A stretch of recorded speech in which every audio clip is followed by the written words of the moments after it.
think it might still be. More on that coming up a little bit later on in the show as we just get things underway. Glad to have you with us on Super Talk 99.7 WTN. My name is Matt Murphy. I'm the host of these proceedings for the next 4 hours or however much you can stand of it, and I hope that you can stand the full 240 minutes.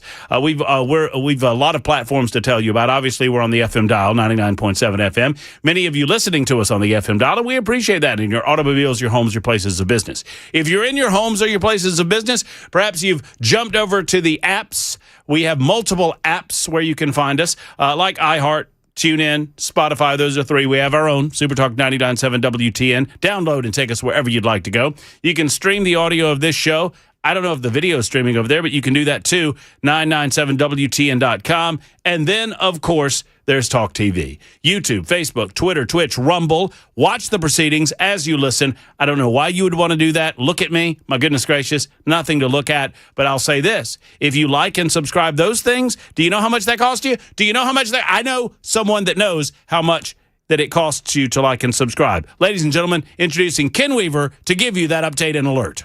Oh, yes. Absolutely nothing, boys. Yeah. Nothing!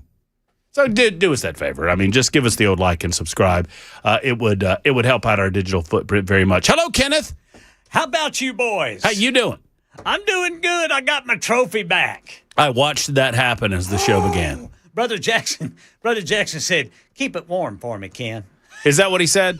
That's what he said. Well, he's got reason to crow about it. I think he won yesterday. But you know what? All week long, you'll just be longingly looking over your left shoulder at that beautiful trophy in Used Closet B. Did he really win yesterday? Well, I got to go recount. He was claiming that he won. Didn't you claim you won on the YouTube chat? Or no? Am I wrong? I never claimed anything, but I'll take the win. Okay, I'm going to go look back, Ken, because I might be having a seizure. You know what? I know what it was.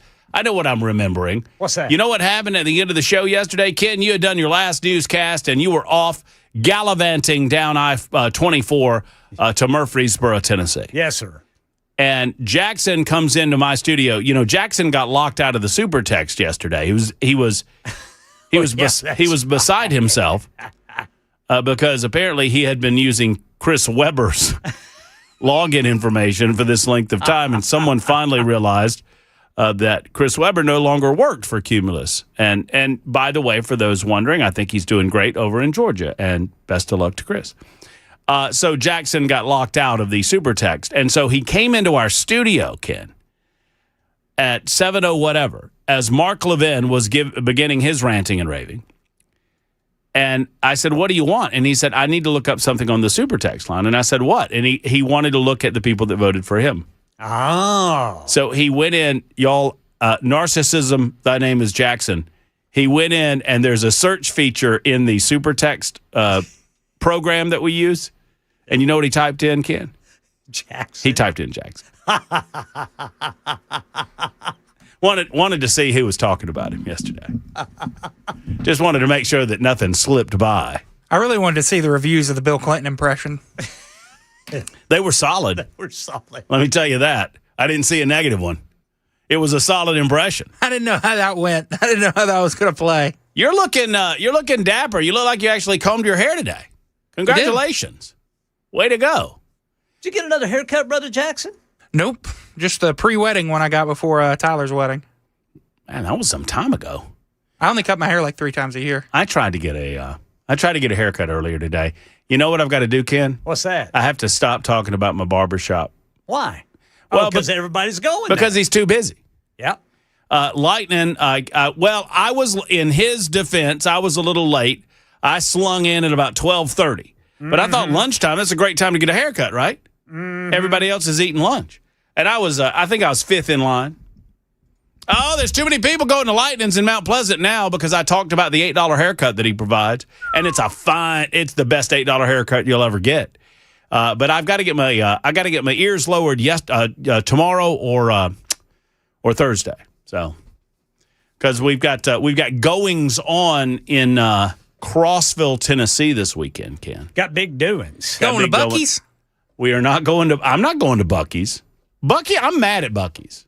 And I don't care what Jay St. Clair says about it. Oh, they've got to defend their trademark. Oh, you hush your mouth, lawyer man. Lawyer I man. don't like it. I don't like it. Have y'all ever wondered if Jay St. Clair and Matt Murphy disagree on things? Well, there you go. Now, Jay would tell you that he's just telling you the law. He's not offering comment, argument, conjecture. He's just letting you know where the law is. But I don't like it anyway. And I think Buc-ee's is going to lose they're going to lose the court of public opinion on that matter. And they've already lost me as a customer until they drop the damn lawsuit. How about that? I would go to Buc-ee's were it not for this lawsuit. Crossville, I'd sling on in, grab some gas. You know where? Oh, you know what I'm going to go to? What are you going to do, Brother Murphy? Do y'all know about, what is the name of that travel stop? What do they call themselves? By the way, we've got primaries going on today. Wisconsin, Minnesota, Connecticut, Vermont. I think Alabama and South Carolina are doing some stuff too. Yeah, they have, what's their name online? Guys, they have a piss man. Y'all know what I'm talking about? Everyone got really quiet when I said the words piss man. You mean pitch man? No, I mean, pee jug man is what I mean. And they say it the other way. He's their mascot. I don't. Hold on, I've got it coming. I'll find it, y'all. I'll find it. He's their mascot out at.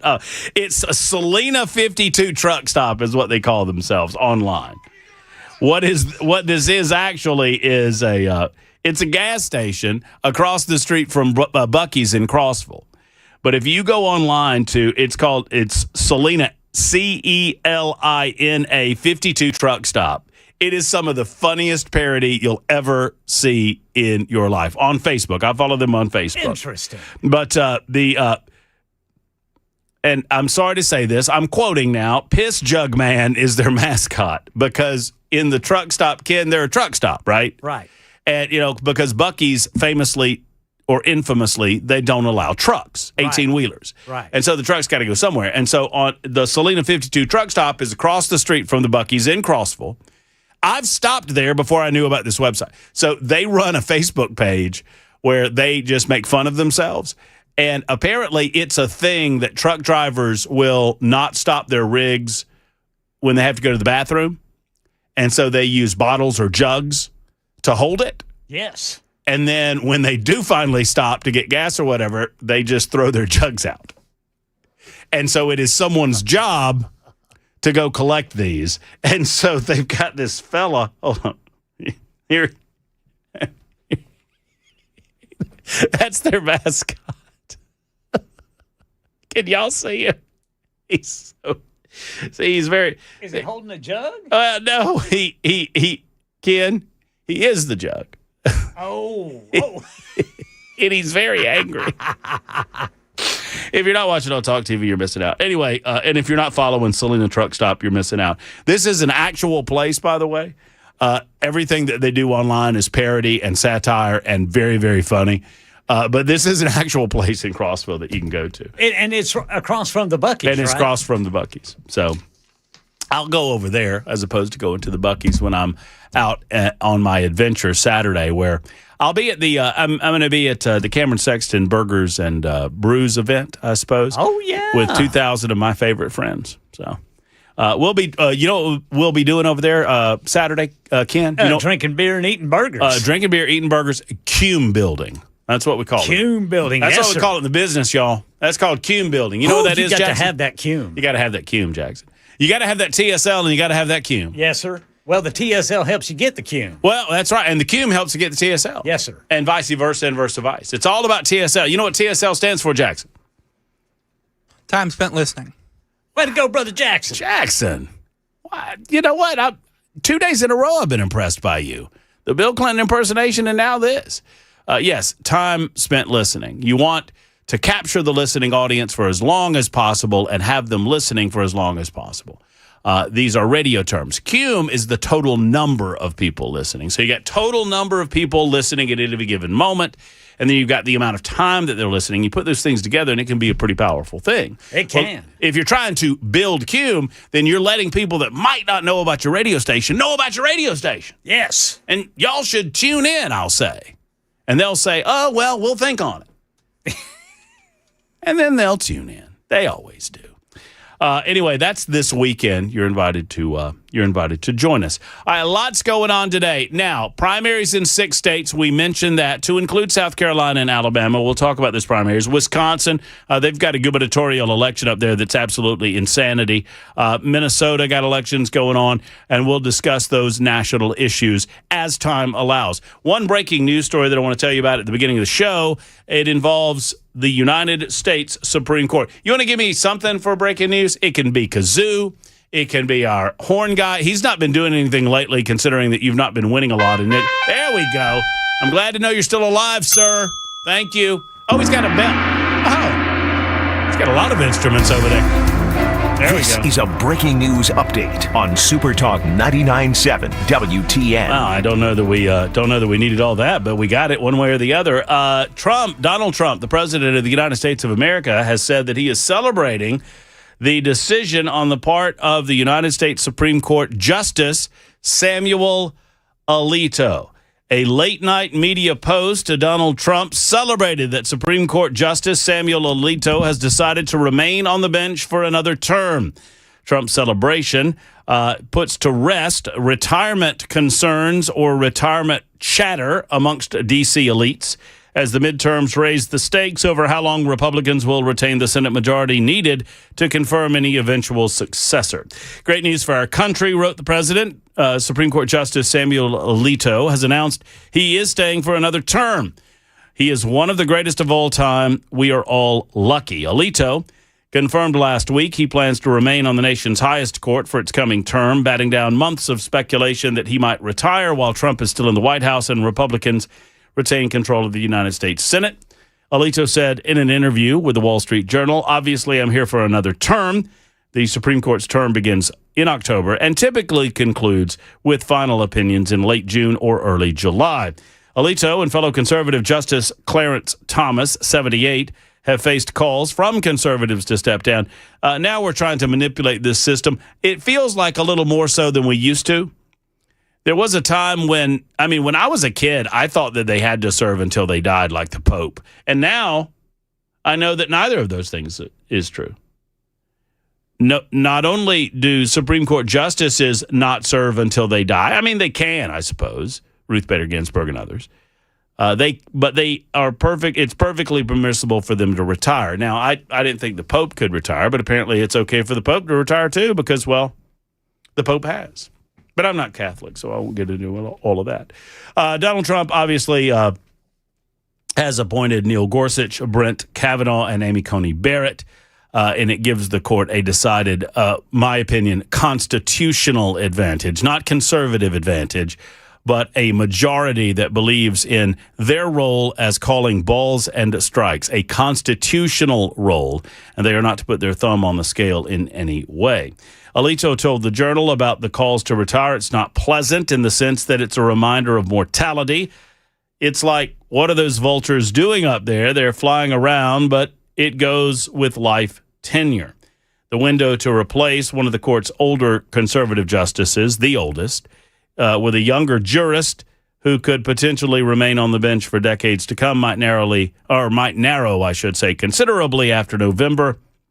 Republicans currently have a 53-47 Senate advantage, counting the two independents who caucus with the Democrats on the Democrats' side. The Supreme Court nominee requires Senate confirmation. Obviously, a Democrat takeover in 2026 could preclude President Donald Trump from naming any potential nominee and getting them past Senate muster over the last 2 years of his presidency. Obviously, the Democrats need a net gain of 4 because the vice president would break any tie. I don't know that they can pick them up, especially with the debacle that's going on in Maine for the Democrat Party, especially with the nonsense that's going on with this El Said guy in Michigan. I can't imagine that El Said is going to beat Mike Rogers in that state. But you know what? I'm not in that state. And who knows what sort of lies and subterfuge might come down between now and November. But I know this. We shall be discussing it on Super Talk 99.7 WTN and the Matt Murphy Show. Let me signpost and let you know where we're going. So Courtney Johnston is coming back on the show. We haven't had Courtney on in a while. I appreciate her coming back on to discuss no right turns on red, that possibility before the Nashville Metro Council, to discuss property taxes and the remedy of the said same, to discuss issues like flock cameras. We shall talk about it with Courtney on the show at 4:05 this afternoon. Courtney will be in studio at 5:05 this afternoon. Senate Majority Leader Jack Johnson will join us. Jack will discuss the possibility of a special session of the Tennessee General Assembly. We discussed that with Cameron Sexton and John Rich yesterday. Cameron indicating that one of the ways to solve the property tax woes facing so many businesses in Davidson County would be to call a special session of the General Assembly. I'm not quite sure I understand why that is necessary, except to handle the issue immediately right now without haste. But we'll talk to Jack about that at 5:05, amongst other things. Also, programming note, ladies and gentlemen. Tomorrow on the radio show, Senator Marsha Blackburn will be by via phone at 3:15. And obviously, we will have her for about 15 minutes or so via phone. We were not able to figure out a schedule prior to the primary election cycle, but I am happy to have her back now that she is the Republican nominee for governor of the state of Tennessee. Most of us expect that she will be the next governor of the state of Tennessee.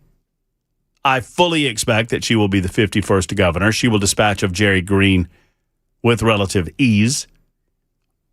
All of that to say, we will discuss with her the primary season that was and the general election that is in front of her. I'm certain that she is taking nothing for granted, and obviously we'll take your question suggestions. I admit to you, in that limited length of time, we're going to schedule a moment where she comes in for an hour.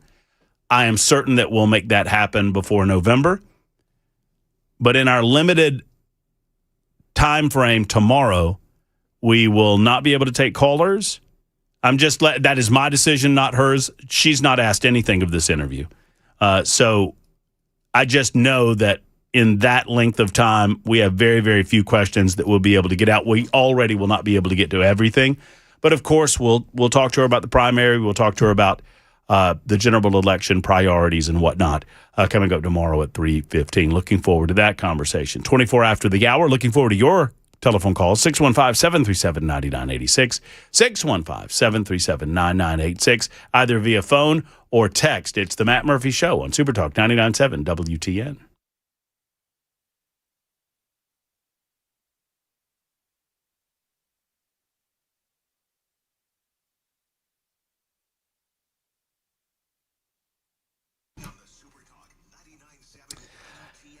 Do you suffer from dry, chronic, red, irritated eyes? If you do, you are not alone. 1 in 8 Americans suffer. 1 in 8. That means that in your circle of friends, in your circle of coworkers, there's someone that's suffering potentially in silence, not realizing that there is a solution for them. We're finding out more and more all the time about what causes dry eyes. And Dr. Catherine Beckman is on the figurative cutting edge of this new technology and how to eliminate dry eyes from your life permanently. We found someone, Dr. Catherine Beckman and the Beckman Dry Eye Institute, located on Mallory Lane in Cool Springs. Dr. Beckman's clinic focuses solely on the issues surrounding dry eyes. It's technically called ocular surface disease. She sees patients on a daily basis that have done damage to the front of their eyes due to blinking function, damage to the glands that produce tears, or damage to the surface of the eyes from the overwearing of contact lenses and other reasons. There's a million reasons why this happens, but there's one solution. Friends, you owe it to yourself. If you're suffering, if you're frustrated, what if you could eliminate that? What if you could just be beyond it? Dr. Beckman holds the key, and it's crucial you give her a call today and schedule that appointment. I hope you do. The number, 629-230-3161. Let me do it again. 629 is the area code, 230-3161, or online at BeckmanDryEyeInstitute.com. It spells just like it sounds, BeckmanDryEyeInstitute.com.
Hello, friends. It's Matt Murphy for Defend Systems. Defend Systems is your one-stop shop for all things personal and company defense. Look, folks, I'm not here to scare you. I'm not here to and Brink Fiddler, the owner of Defend Systems, is not here to frighten you either. But the fact of the matter is we live in a dangerous world, and active shooters happen every day. Workplace violence happens every day. And if it can happen to someone else, sadly, it can happen to you in your place of business as well. Are you ready? Do you understand what to do? Are you prepared? Active shooter response training is available for you with Defend Systems, as well as workplace violence prevention, security improvement consultation, emergency and intruder action plans, rapid response medical training, all designed for your facility. Reach out today at 615-236-6484, 236-6484, or online at defendsystems.com. Brink Fiddler and his team ready to go. Defendsystems.com.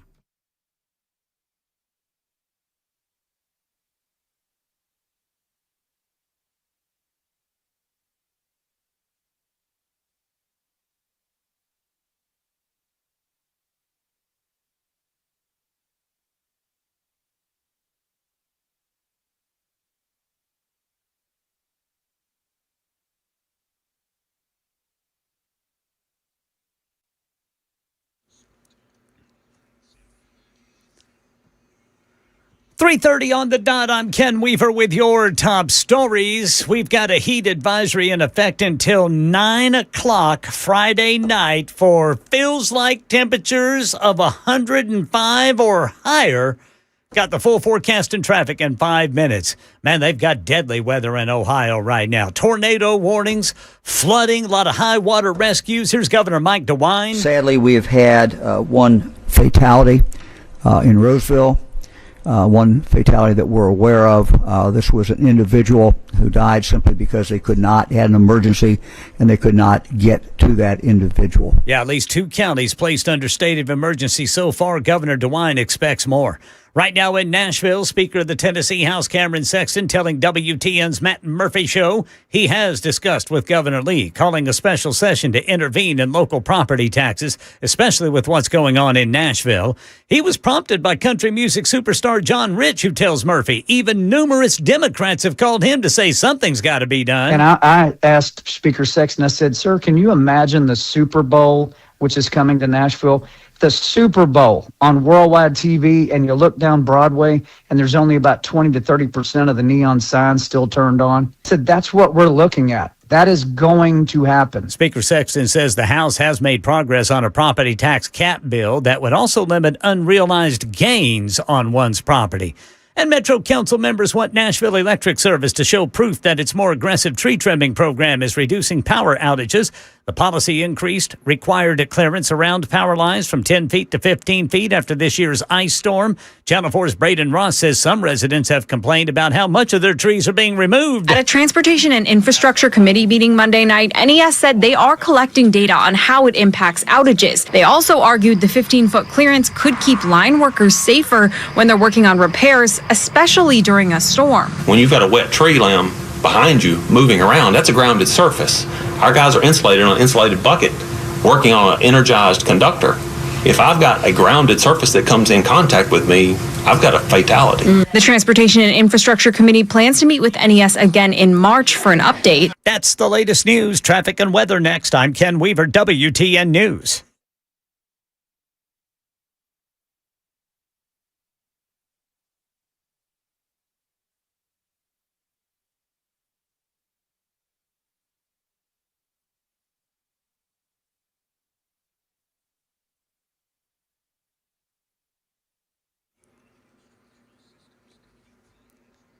Still got that stalled vehicle on the left shoulder, 65 northbound after exit 86. Then in Woodbine, we've got a crash, Nolensville Pike, just south of Thompson Lane.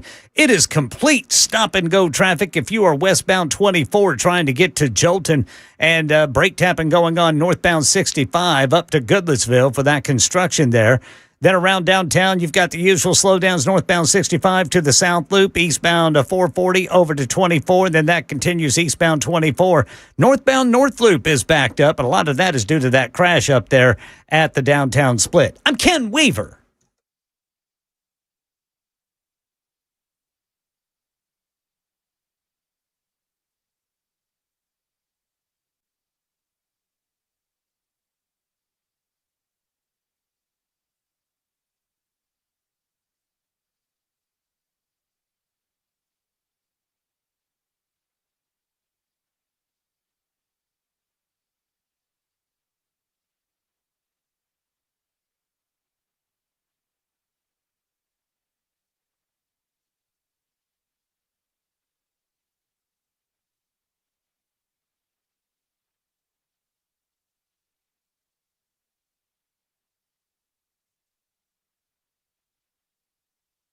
Hello, friends. It's Matt Murphy for Grace Point Health Care. So we still have a couple of days left before the cutoff for sports physicals at Grace Point Health Care. Until August 14th, they're offering these sports physicals. So if you have youngsters in your family that are needing to get them for the school year this year, because there's a lot of that going on right now, they can handle it at Grace Point Health Care. Just give them a call at 599-6868. 599-6868. Truly, for all of your health needs, Grace Point Health Care is a superior option. They are a direct pay environment, meaning you pay Grace Point and then you file with your insurance company for reimbursement. We talk about being modern medicine delivered the old-fashioned way. That's the old-fashioned part. That's the way that it ought to be. We should not allow insurance companies to dictate to doctors how they're going to treat their patients, and they don't at Grace Point Health Care, which I love. They get to the root of the situation. They don't just treat the symptoms. Plus, it's more inexpensive this way because you know exactly what you're paying, and you got the Smart Care plan to take care of you. Month to month, you pay, and you get unlimited office visits throughout the course of the year, and you can pay this through your HSA. Ask them about it when you make the call that so many others have made. To Grace Point Healthcare, modern medicine, delivered the old-fashioned way. 599-6868.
Hi, friends. Matt Murphy. The hot weather has you thinking about that AC. Perhaps the AC is not running as you believe that it should. If you've noticed, some weird noises coming out of the AC, if you fear that it's not cooling as it properly should, if you have it set on, 71, 72, I don't know what you're doing in your home, and it doesn't get below 75, these are signs that you need to call Jeff Eddy and Efficient Heating and Cooling. Call him before the small problem becomes a big problem, because in the summertime heat, the AC, it can be a big problem if it decides to go kaput on you. So give Jeff Eddy and his team a call. They'll get someone out to you jiffy quick. They'll diagnose what's going on, and they'll only fix what ails the system. They're not going to try to upsell you on anything. Now, in some cases, they'll have to give you the bad news. Hey, this unit's going out, it's got life on it, and it's time to replace it. When that comes, they have financing options available to you, and they can help you figure out exactly what unit is right for you and your family. They're an Elite Pro partner with Rheem. Call them at 615-784-4424, 784-4424 for our friends at Efficient Heating and Cooling. If your AC's not ready, call Jeff Eddy. You're online at efficienthvac.net.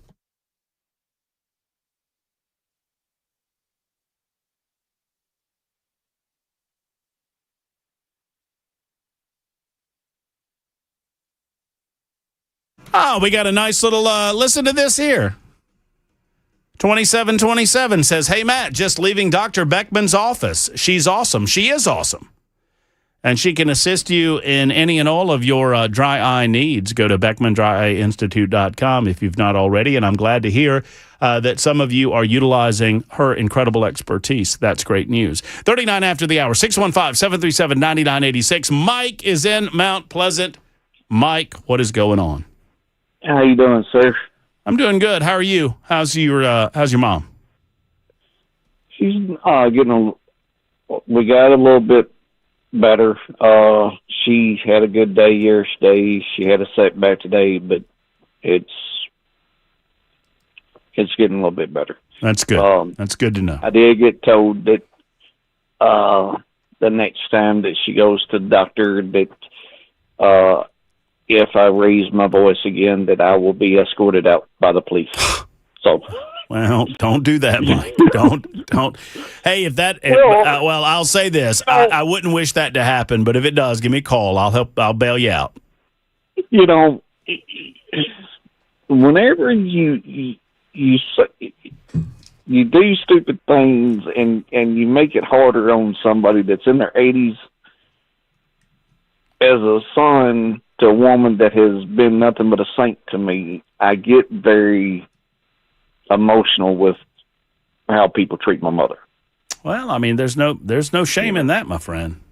That's quite understandable. You know, and they just made it too hard on her and everything, and I voiced my opinion, and he didn't like it too much. So, but anyway, did you get my text about your bucket and the Bible verse?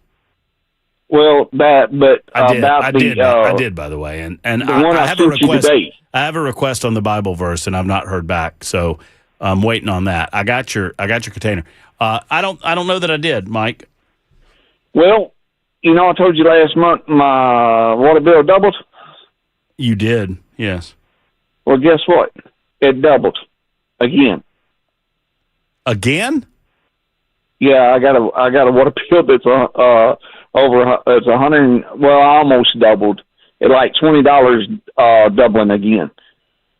It went from $75 to $121. And I had a plumber come out and look. I don't have any water leaks. Went up there, talked to them, and argued with them. I said, "Ma'am, there's two people living in this house. You know, we have used 1,500 to 2,000 gallons for 10 years. Now y'all sitting there saying that, you know, $120. It's impossible." Is that Mount Pleasant water?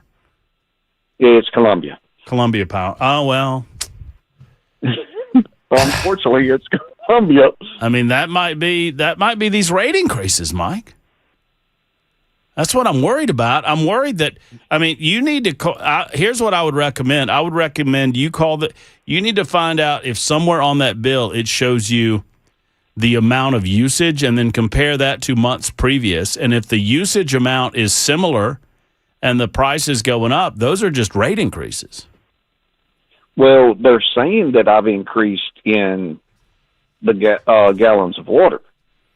But, like I said, I had a plumber come out because before I went up there and argued with this, I wanted to have all my ducks in a row. So they checked under the house. They checked, you know, put coloring in the toilets and everything else to make sure I didn't have no leaks nowhere. I ain't got any leaks nowhere. Mike, I got bad news because I'm getting some response based on our conversation on the super text line right now. 8886. Same here in Columbia, Matt. My water has doubled. I got another one. Same here. My water's gone up over 50% from last month. So, and that's just I'm just stuck with this. I don't know. I mean, I hope not. You know, I want to know from others in and around Columbia, if you use Columbia Power and Water, have you noticed that your water bill has gone up? And is Columbia Power and Water not planning on explaining to the customer base the reason their bills are going up is because their rates have gone up? Their rates have gone up because they made the decision as a city council to increase rates consistent with their desire to have another intake put in the Duck River and another water treatment plant or treatment facility to be put on the Duck River. I want to make sure that they're being plain spoken with the people that they are claiming to serve in Columbia. Because obviously they're not telling you any information, Mike. Well, you can't get a straight answer with this. One person says one thing, then you try to talk to somebody else, and they say something else. So it's like going in a circle. But besides that, I know that a lot of people did not like Marsha Blackburn winning the primary. Now, I have one request, and that's we need to still get out and vote anyway. But we got two alternatives. Either we put Marsha in office or we let a Democrat get in office.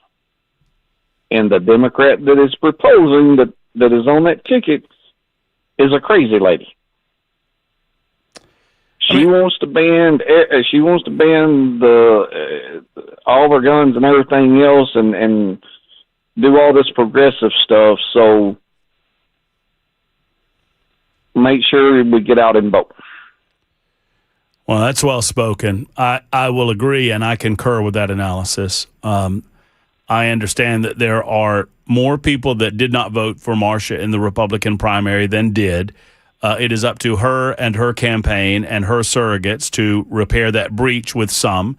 I understand that there are some that hate Marsha so much that they won't go vote for her. We don't need everyone. We just need most people to recognize that while you might disagree with Marsha Blackburn on this, that, or the other thing, that there is sanity, at least in Camp Blackburn, where you will find none with Jerry Green.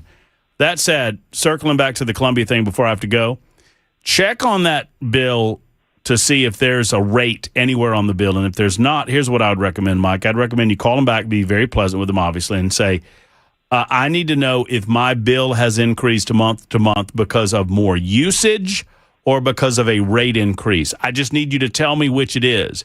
Because if it's usage, I believe that there is a mistake, and I want to figure out how we can remedy the mistake. Because there's no reason why two people should be using that much more water this month versus last year. Just none. Right. And, yeah, if for those of you that didn't go to Hops, you missed a great time. Oh, it was a lot of fun. And you missed a lot of hilariousness from all of you. Well, thank you, brother. But there was more people that stood up and shouted for Monty Fritz than what I imagined. No, it was a Fritz crowd, no doubt. I mean, there were a lot of Fritz supporters out there. Obviously, there were some Marsha. I found that Marsha supporters tend to be a little quieter in public. I mean, obviously, there's plenty of them out there if she won 45% of the vote, but right. They tend to be a little hush-hush when they are in public. Mike, you continue listening because I think a lot of people want to speak on this water bill issue, which is a very interesting subject in Columbia right now. Thank you for coming out. Yeah, you do too. Yep. Thank you for coming out, buddy. I appreciate you very much. Thanks for coming out to the event, and thanks for being a good friend. I got your I've got your bin when we see one another next. 47 after the hour. Super Talk 99.7 WTN. Matt, you're not mad. Matt, you're not mad because I don't like your stance on the religious freedom that Muslims use to circumvent our system to build their caliphate here in the U.S., are you? Let me try it again. Matt, you're not mad because I'm not mad at anyone. It's America, and you're allowed to think as you choose on any given issue. I might think you're wrong. You might think I'm wrong. America is built on disagreement. If you don't believe me, go research some of the founding fathers and their conversations and their debates and their back and forths regarding the formation of the United States. So, no, I'm not at all upset with anyone. I believe that our country is great because of the freedoms that we provide, or that God provides, that we guarantee through the Constitution of the United States of America. I think that we can have both. We can enjoy free will. We can enjoy religious freedom. We can enjoy freedom from government interference to live a life of our own choosing, and our freedom to associate with people of a like mindset, so long as we are not depriving others of their rights of life, liberty, and their own pursuit of happiness. Where you get into trouble with the Muslim faith is when they try to infect government with their faith. And I said that the way that I wanted to. And in nations where you see that happening, you see a diminishment of rights, diminishment of freedoms for especially those who do not believe to worship as they choose or to live lives of their own choosing. And I don't want to become those other countries in the reverse, right? So you solve this issue by shutting down immigration practices that would lead to more and more individuals coming into the country that do not want to absorb themselves into the culture that is Western civilization in the United States of America. So that's my answer on that front. Bobby has a thought on the water bill issue. Hello, Bobby. How you doing? I'm doing well, Bobby. I hope you are. Oh, I am, sir. As far as the water bills doubling, I used to deliver mail in a small town west of Nashville, and And if they're on sewer, what they do for every gallon of water you use, they charge you for a gallon of your sewage use. If Columbia has started that, that would be why it is doubling. Well, I understand what you're saying. I mean, I live in Mount Pleasant, and on my water bill, I've got a water line item and I've got a sewage line item, and they use the same reading for both, right? So Right. I don't know why that would have changed with Columbia Power and Water anytime recently. I do know that they just voted a 150% rate increase. So I think... Oh, bless y'all's heart. Well, I mean, I'm not a part of Columbia Power and Water, thank God, but sadly Mike and many others are. But, yeah, I mean, it's brutal. Brutal. But, yeah, that makes sense that, that if they had begun doing that. But I think that was already established. I think this is just a rate increase, if I'm reading this right, Bobby. Okay, but I appreciate you taking my call. Hey, of course. Thank you for calling in. I appreciate the idea there. Brandon will be next up, 51 after the hour, Super Talk 99.7 WTN.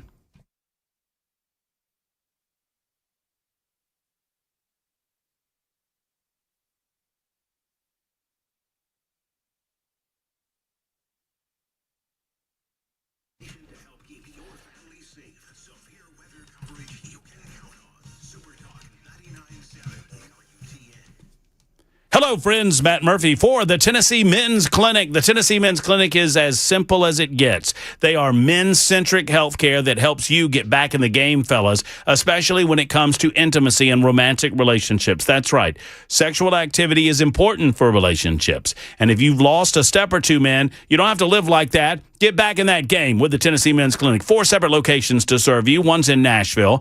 The others, Cool Springs, Clarksville, and the brand new one in Murfreesboro, there to serve you gentlemen. Now, ladies, if you think your man's lost a step or two, there's no shame in you recommending the Tennessee Men's Clinic. You can get back in that game. All you got to do is make the call and schedule the appointment that so many others have done. 615-208-9090, 208-9090, or online, TennesseeMen'sClinic.com. That's TennesseeMen'sClinic.com.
A Murfreesboro man telling Channel 4 he cannot believe he and his girlfriend didn't get shot. Details coming up at 4 on Super Talk 99.7 WTN. Super Talk 99.7 WTN. Philip wants to know, is that not double dipping? No, I've always believed that the case. Yeah, they charge you for the inflow of water, but then they charge you to take it out of your house too. So, that is kind of double dipping, but it is what it is.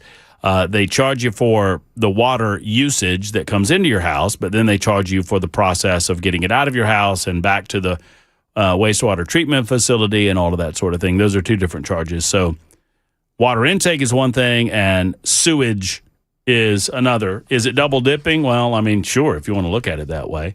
$1 a gallon to consume the water that was treated, and now I have to pay $1 to waste the treated water that I just paid $1 for. Yes, that's exactly right. That is exactly right, friends. That's how it works in our community water system. If you don't like it, I would advise that you. Well, I don't want to be flip about it because people get mad at me, but I mean, if you move into an area where you have well water and you get off the socialized water mechanisms, then I mean that's a solution. Brandon in Nashville. Hey, Brandon, how are you? Hey, how's it going, Matt? I'm good. Hey, we're actually getting triple dipped out here in Hendersonville. We pay for the water. We pay for the water. We pay for the sewage. But then we also have a Metro surcharge. It's about $34 a month.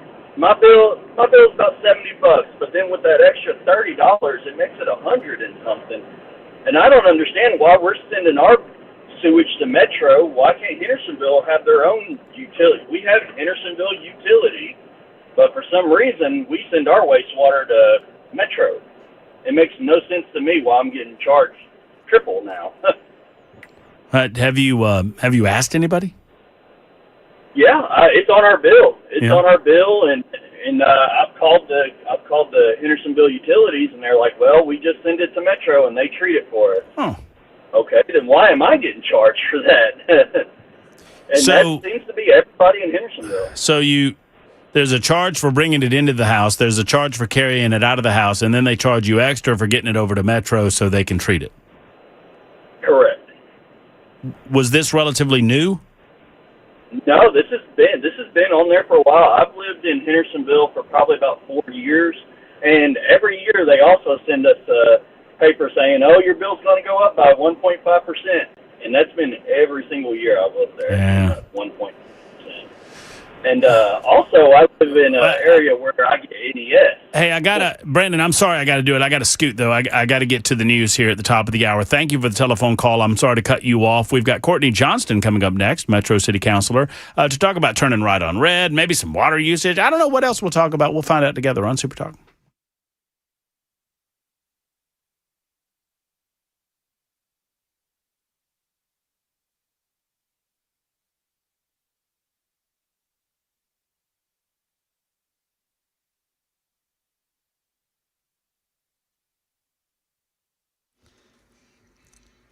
Four o'clock on the dot. I'm Ken Weaver with your top stories. Heat advisory for everybody west of Cookville and McMinnville until Friday at 9 o'clock.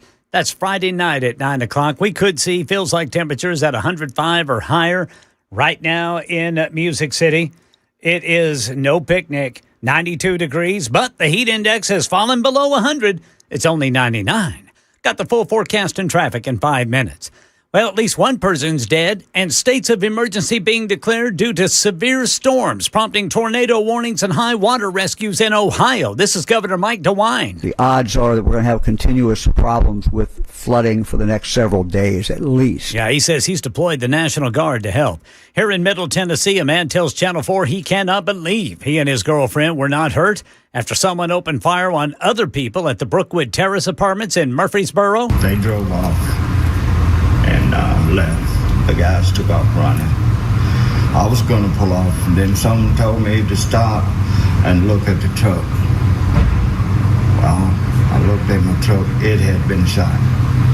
So I backed back up where I was at and just waited. Well, 2 teenagers were shot, but they're going to be okay. The search is on for the shooters. Right now in Tennessee, discussions underway at the state level to intervene in local property tax increases. Speaker of the Tennessee House, Cameron Sexton, telling WTN's Matt Murphy Show he has spoken to Governor Lee about a special session, and country music superstar John Rich is involved, telling WTN's Matt Murphy this is a bipartisan issue. I will tell you this, it is encouraging to be an outspoken conservative like I am and be receiving phone call after phone call from Democrats that also love Nashville, love the live music scene. They know how important it is, and they want to work in tandem, literally bipartisan, to go in and try to figure this out. Now, Fox 17 says the Nashville Property Tax Coalition says more than 300 businesses have joined its effort opposing the tax increases and estimates that more than 100 local businesses could fail within 2 years if nothing changes. Questions remain about whether NES's new tree trimming policy is worth the extra cutting. There's pushback from some residents. Channel 4's Braden Ross says Metro Council's requested data showing the move from a 10-foot to 15-foot clearance around power lines is significantly reducing outages. 230,000 customers lost power during this year's ice storm, and an after-action review from the Nashville Electric Service found the main culprit was falling trees and branches. So following the storm, NES instituted a new, more aggressive vegetation management plan, going from a 10 to 15-foot clearance for trees and branches around power lines and working to speed up their tree trimming cycles. NES officials say they're tracking results and believe the added clearance also helps protect utility crews working around energized lines. That's the latest news. Weather is next. I'm Ken Weaver, WTN News.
All right, Paragon Mills got a crash. Harding Place just east of 24. Glencliff, a crash. Thompson Lane at Briley Parkway. Madison, a crash. Briley Parkway eastbound at 65 north. Glencliff, Briley Parkway eastbound at 24 south. And then Talbot's Corner still got a stalled vehicle on the left shoulder, 65 northbound after the split there at exit 86.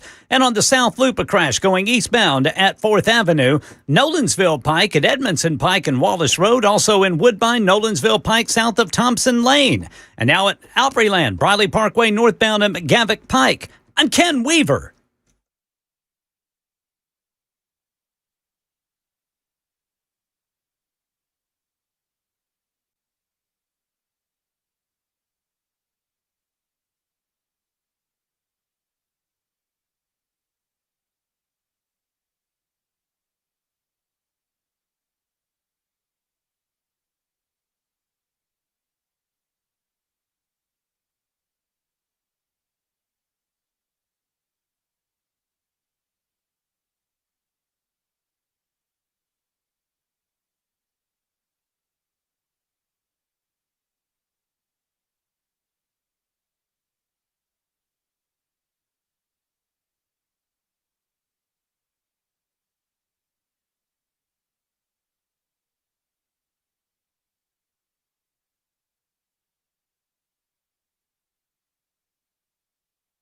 Super Talk 99.7 WTN. Hello, friends. My name is Matt Murphy. This is hour number 2 of the Matt Murphy Show on this Tuesday edition. Happy to have you with us.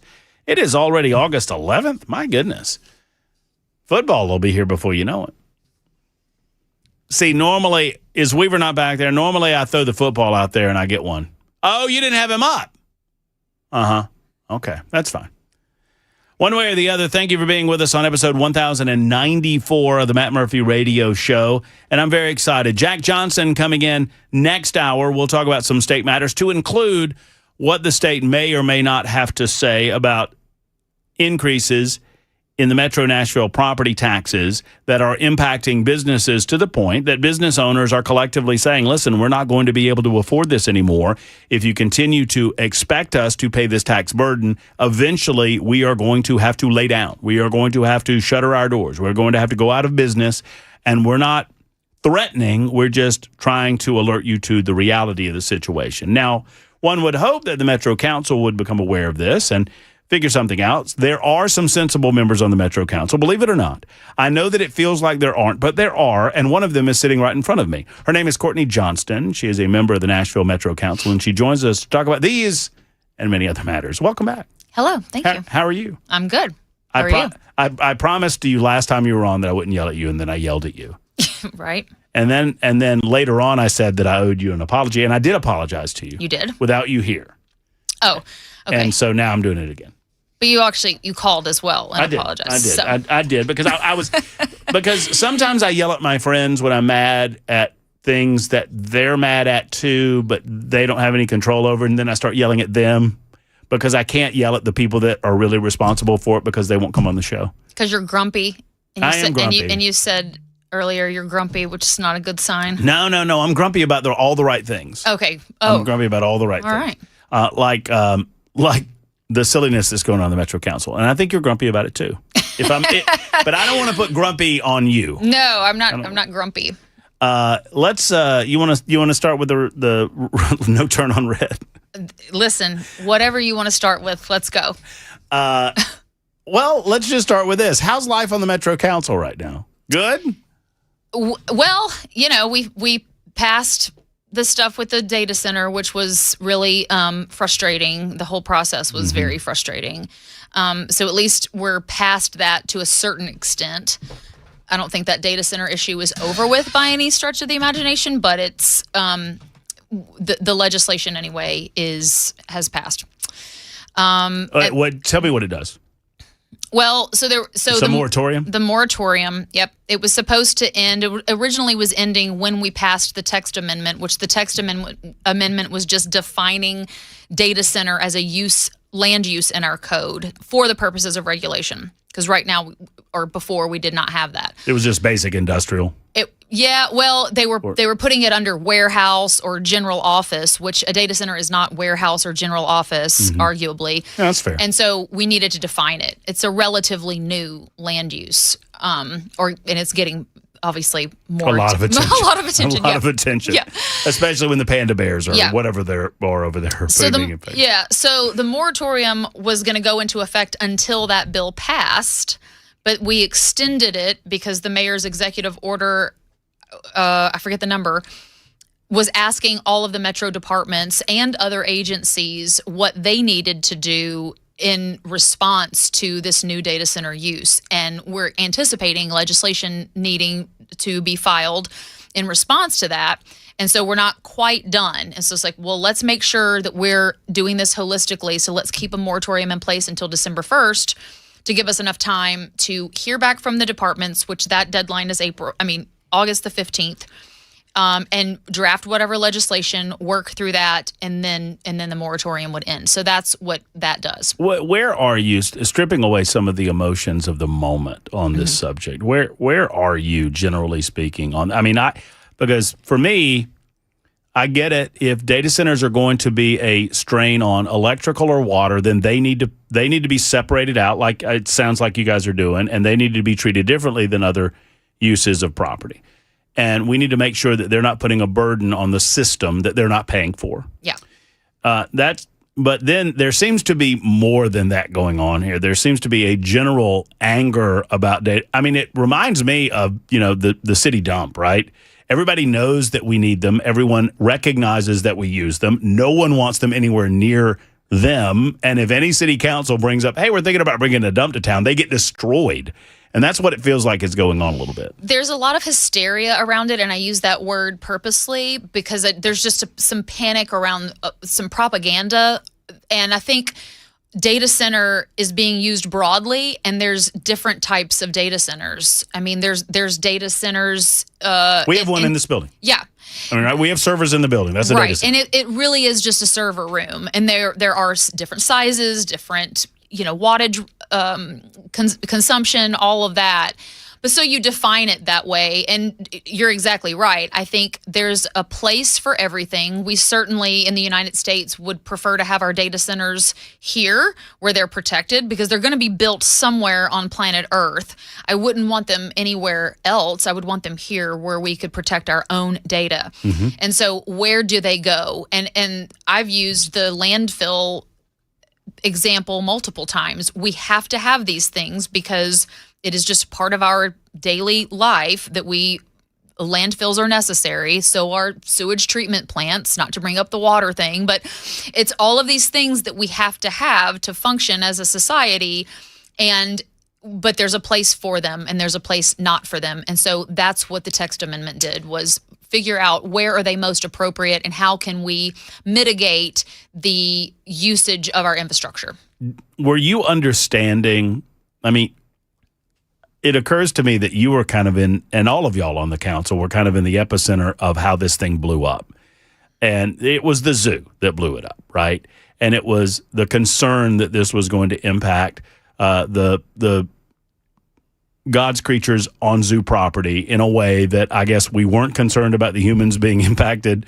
Because I think I think I read there's almost 30 or somewhere in the neighborhood of 30 data centers already in Davidson County. Is that a fair number? I don't know the number. But I mean, there's data centers here for sure. But this became a different kind of topic when the zoo got brought up. Very emotional, yeah. Is that deal, I mean, do you think declaring eminent domain after the fact is a way to solve that? Because it feels like it's water out of, I mean, I don't want to interrupt you, but it feels like we're trying to put toothpaste back in the tube at this stage on that specific project. Well, regardless of the timing of it, I have not seen an argument where anyone has been able to explain to me why, for the uses that they have said, which is general office, training, whatever, where that could not be satisfied on a different parcel. Why does it have to be 648 Grassmere Park? And that is eminent domain. I need this specific parcel for this public use. You're talking about the city's statement that they wanted Yes, that's eminent domain. Yeah, it can't just be, well, we want it and we can use it. That's not eminent domain. The threshold is you have to prove why it has to be that particular parcel. And so I just haven't seen that. I was really struggling with that because there was so much emotion around it. And maybe that's still, the fact that it passed maybe still gives some leverage. I don't know. But it didn't direct, it authorized. And we also passed an amendment that gives us time to, by resolution, withdraw that authorization. So as several are asking, where does all of this stand specific to DC Blocks? I mean, they've bought the property, right? Correct. They closed on the property for $23 million. And so, and it feels like you would think that the court of public opinion would matter. I don't think it matters to DC Blocks. That they just don't deal in that arena where they care that much about what people in Nashville think about what they do. Well, the MOU that they had presented to the zoo would maybe speak otherwise. Okay. And so we'll see. It was rejected. The board voted to reject that MOU. And so, we'll see. I expect lawsuits to be filed about the moratorium. I expect for them to do what they have to do for their, business model, what they have to. Mm-hmm. I totally get that and was anticipating that. And so is Metro Legal. I mean, we look at things when we're filing legislation. So, which is unfortunate. It would be helpful, I think, for all parties to come to the table and figure out a better way forward, because At this point, in my opinion, it's a winner take all. And I don't know that Metro is in a position, or that maybe even the zoo is in a position to lose 100%. Wait, I think it's possible that they lose 100%. And I see what you're saying. That's not a good thing. I wouldn't want to make that bet. And I also don't want this long, drawn-out legal process that's just everybody loses except for the attorneys. It's just it's a hard argument for the city to make that they have an exclusive use of that property that can't go anywhere else. I mean, I think you put it perfectly. It feels like some within the city just kind of got caught in the crosshairs of all of these things coming together, and it was a little too late in the game to put the kibosh on it.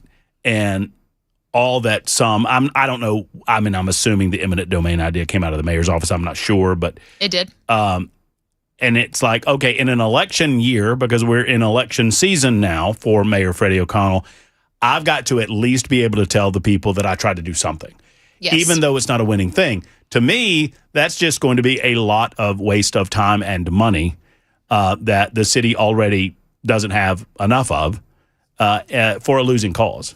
And so you have to pay fair market value, but state statute stipulates that the value, the floor, so the least amount that you can say that this property is worth is not the $23 million that they just paid, which you would arguably say that's market value.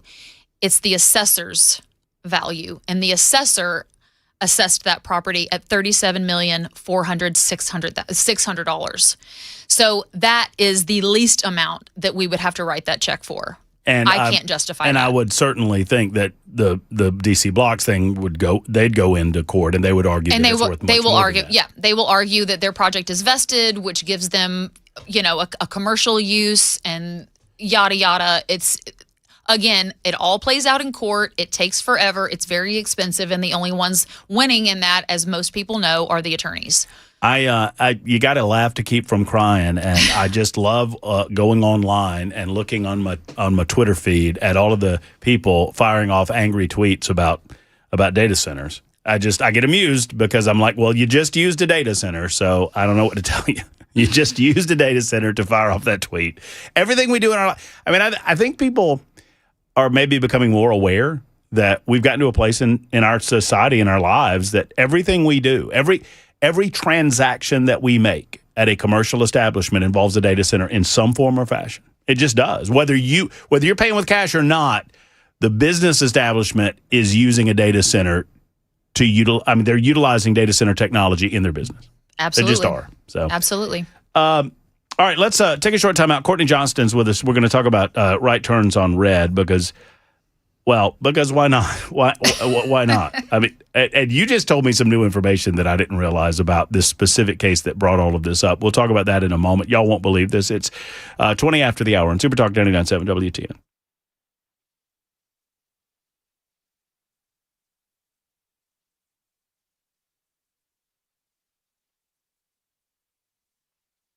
The 89-year-old that ran the red light downtown, he just ran a red light. It wasn't a right turn. Hello, friends. It's Matt Murphy, and I want to talk to you for a moment about U.S. Pest. My friends J.K. and Erica Brister, they're great Americans. I love J.K. and Erica and what they've done with U.S. Pest since they took over years and years ago.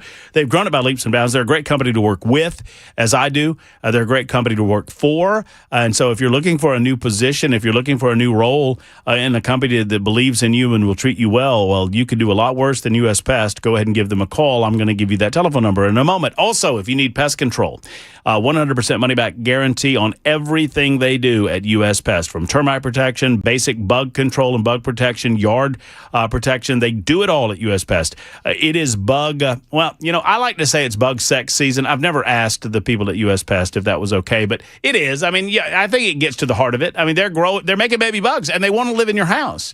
Rent-free, and they want to take your food, and they want to take all of the rest of the stuff that's yours. They want to, you know what, if the bugs had the ability, they'd change your television channel. They would. They'd change your radio station. Don't let them. Call U.S. Pest, uspest.com, or 590-1260, 590-1260. They love America, and they hate bugs at U.S. Pest.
Deadly weather in Ohio. We'll tell you what's going on there and other top stories at 4:30 on Super Talk 99.7 WTN.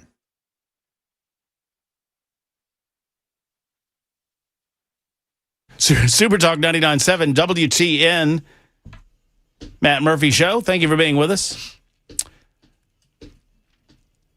Hey, Matt, I will ask Courtney that question. I like that question. That's a good one as we get into the conversation about Metro Council's decision to try to do something or another about traffic patterns downtown versus pedestrian patterns downtown, which is, looking at it from 50,000 feet, a very serious question. We got a lot of pedestrian traffic going on Lower Broadway specifically and all of downtown more generally, and a lot of traffic down there as well. Let's just talk about that for a moment without...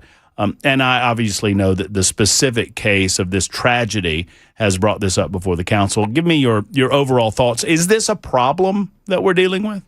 Right turn on red? Or just generally pedestrian versus automobile traffic in the downtown area? Well, and I don't have that data that separates downtown, but I do have the year-to-date fatal pedestrian crash. Any pedestrian crash is a problem. Yes, we certainly don't want that. Of course. I do think that this bill that's been put forth is probably an overgeneralization and a mass solution for something that's not going to solve the problem, and it will have unintended consequences elsewhere. I mean, even the fiscal note on it, putting all the signs up at every single intersection, 4 signs per intersection that says no right turn on red, just that, the enforcement of it. I mean, we talk about enforcing our traffic laws all the time. I don't know that we have the capacity to do what most people want them to do now. Our traffic division just has not grown the way that it needs to, and so that's a need that we have. So adding that, if you're going to have a rule, you need to be able to enforce it, and I question that. But also, the situation that happened downtown a couple of weeks ago was absolutely horrific, but that was not caused by a right turn on red. You just told me this, and I was kind of flabbergasted because I wasn't aware. No media report that I saw told us this. So this traffic accident involving the 87-year-old Kentucky man, his wife was in the car with him, a caregiver for the wife. She said she was on her phone, so she didn't really see what happened. He wasn't turning right? No, he just ran the red light. Okay, so he broke a law that currently exists. Correct. You're not supposed to run a red light. Correct. And so there was people in the crosswalk because they a red light. Assume that people are going to stop. So they were in the crosswalk, and that's what happened. That's also why he was at a higher rate of speed. If you're taking a right turn on red, you're probably slowed down unless you're just enough that you wouldn't cause a fatality. Right. Right. So we're not even addressing the specifics of the situation that actually happened that caused this conversation to be brought up before the Metro Council. Correct. Well, that does. I feel like I say this a lot when you're here. Well, that doesn't make any sense at all. Yeah. I think what happens ultimately from this bill is we'll have some studies that are going to be done to see if there are some intersection improvements that need to restrict right turn on red. I don't know that downtown is not applicable because there are so many pedestrians down there, and the roads are quite narrow. Visibility is typically not so great.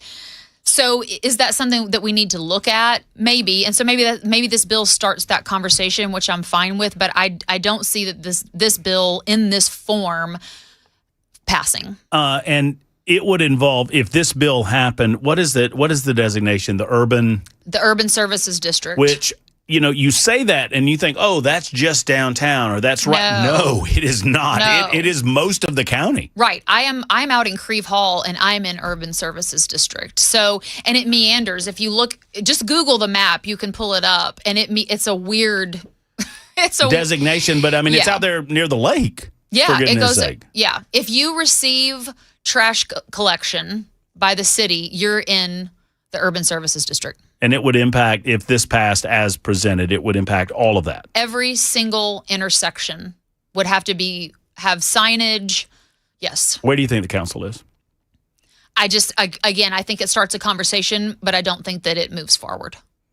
We would be, I think I read this correctly, one of very few urban areas that prevented any and all right turn on red. I think New York City is one place, and obviously New York City is a quite unique urban area.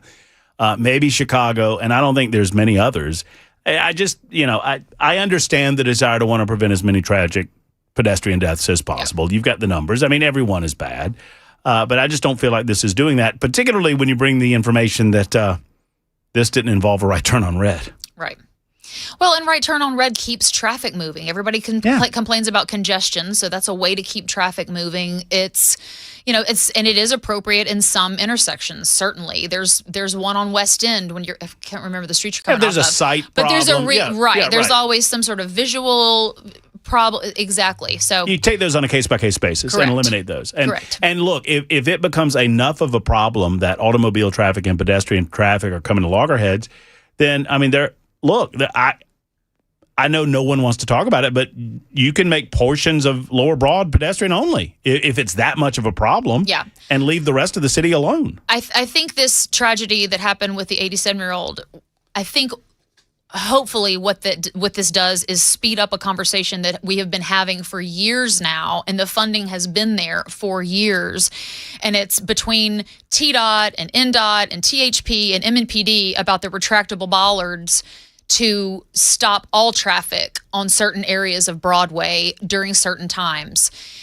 Are they already doing that on the weekends too? But they're not retractable. They pull out. They look like bike racks. And they block it off. But the retractable is something that has been paid for by the convention center. It's a whole thing. But I do know now, because I spoke with some people, that conversation has been reignited. So we will hopefully move forward. But it should have happened probably, 2 years ago. Right turn on red after a stop. 9545 is very upset at me, and I will correct it's right turn on red after a stop. Yes, correct. Thank you. Nobody ever says that. It's the law. I get it.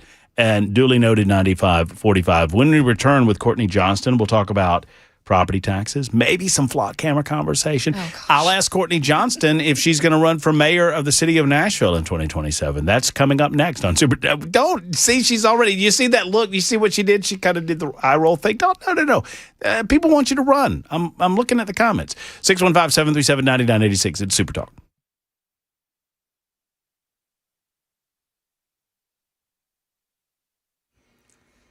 I'm Ken Weaver with your top stories. Heat advisory for everyone west of Cookeville and McMinnville until Friday night at 9 o'clock. We could see feels like temperatures above 105 degrees any of those days. Some parts of Middle Tennessee are up around 110 and 108. Right now here in Nashville, it looks like we're sitting right around 92 degrees as the real temperature, and just under 100 degrees right there at 98 degrees for the feels-like temperature. Deadly weather in Ohio today. Governor Mike DeWine. I have activated just a few minutes ago the National Guard High Water Rescue Unit. Yeah, he says at least one person has died. Storms prompting tornado warnings, major flooding, which the governor says could be an issue for days in his state. Right now in Tennessee, discussions underway at the state level to see if there's any way to intervene in local property tax increases. Speaker Cameron Sexton telling WTN's Matt Murphy Show he and other leaders have been working with the state attorney general on whether they can intervene. One of the things that we talked about that we could get through on the House side, we're hoping to get some movement on the Senate side next year, is the property tax cap bill. That would also limit unrealized gains on your property as well. And Metro Council waiting on results from Nashville Electric Services' expanded tree trimming program. The utility increased required spacing between trees and power lines from 10 feet to 15 feet in response to the ice storm. While some homeowners have criticized the more aggressive trimming, NES says the changes could improve reliability and worker safety. Council members expect a progress report when they meet with utility officials again in March. And Americans' credit card debt reaching a shockingly high number. ABC's Sherry Preston with more on the amount we're plopping on plastic. The Federal Reserve Bank of New York says collectively Americans put $21 billion more on their credit cards in the second quarter of this year, totaling a whopping $1.26 trillion, just shy of an all-time credit card debt level set in the fourth quarter of last year. Rising prices for gas and groceries clearly pinching our pockets. The percentage of credit card balances that were more than 90 days delinquent jumped from just over 7% 7% in 2022 to almost 13% this year. Sherry Preston, ABC News. That's the latest news. Traffic and weather next. I'm Ken Weaver, WTN News.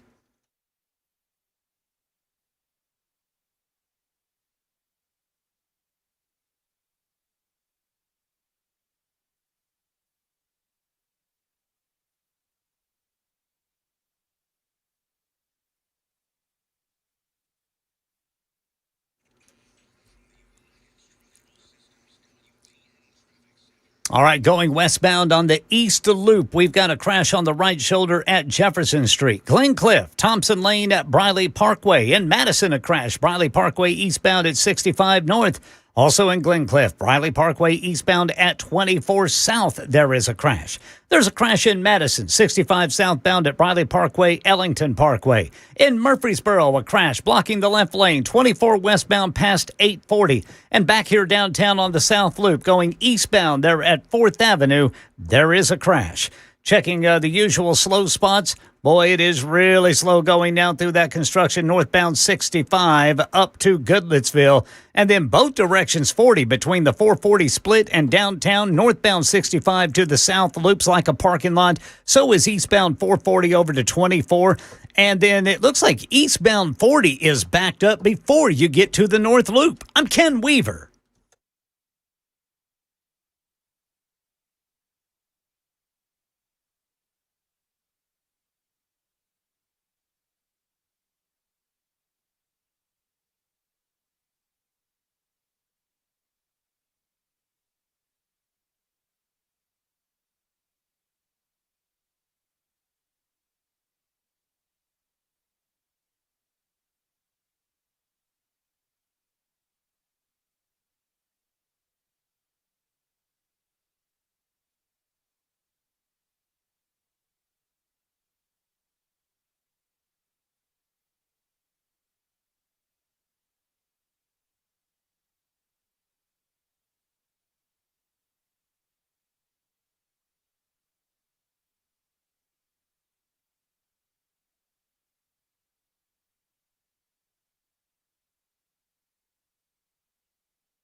Super Talk 99.7 WTN. I was spending the waning moments of that commercial advertisement break reading to Courtney Johnston, our guest, the many of you that were writing in on the Super Text line telling us that you would vote for Courtney for mayor if you could. That is not helping my case. As I try to get Courtney to run for mayor. See, the if you could part is going to hurt us. If only we were in California. If only you were running for mayor of, like, I don't know, Columbia, Tennessee, or Murfreesboro, somewhere not Nashville in Davidson County, you'd be a shoo-in. Have you, I mean, is that something you've thought about doing, or would you need some convincing that it would not be a fool's errand in Davidson County for someone like yourself to run? Well, so 7 years of the experience of it, it's really frustrating to be in a seat where I don't really have the ability to make the changes that I feel need to be made that could really benefit the county from multiple perspectives. But certainly city services being more efficient, property taxes being spent more wisely. The goal would be to reduce the property tax for folks, yes, to make it more tenable, especially for our small businesses. So the appeal is being in a position to make the changes to make it better. The challenge is getting there. And it's a challenge. So we'll see. We'll see. It'll be an interesting next few months. I'm holding out hope. So you're you can't even vote for me. Well, but I can certainly tell everyone else to. So what you're saying is that you've not ruled anything out in terms of your public service in Davidson County for the future. Correct. And I don't know what that looks like. You know, I've really enjoyed this. I love policy. I like not having problems, but I like solving problems, seeing a problem and being able to come to a solution. To me I've just always enjoyed that. It's been certainly an honor, and I've learned so much, and I feel like I've got more to give. We'll see in what capacity I'm able to give.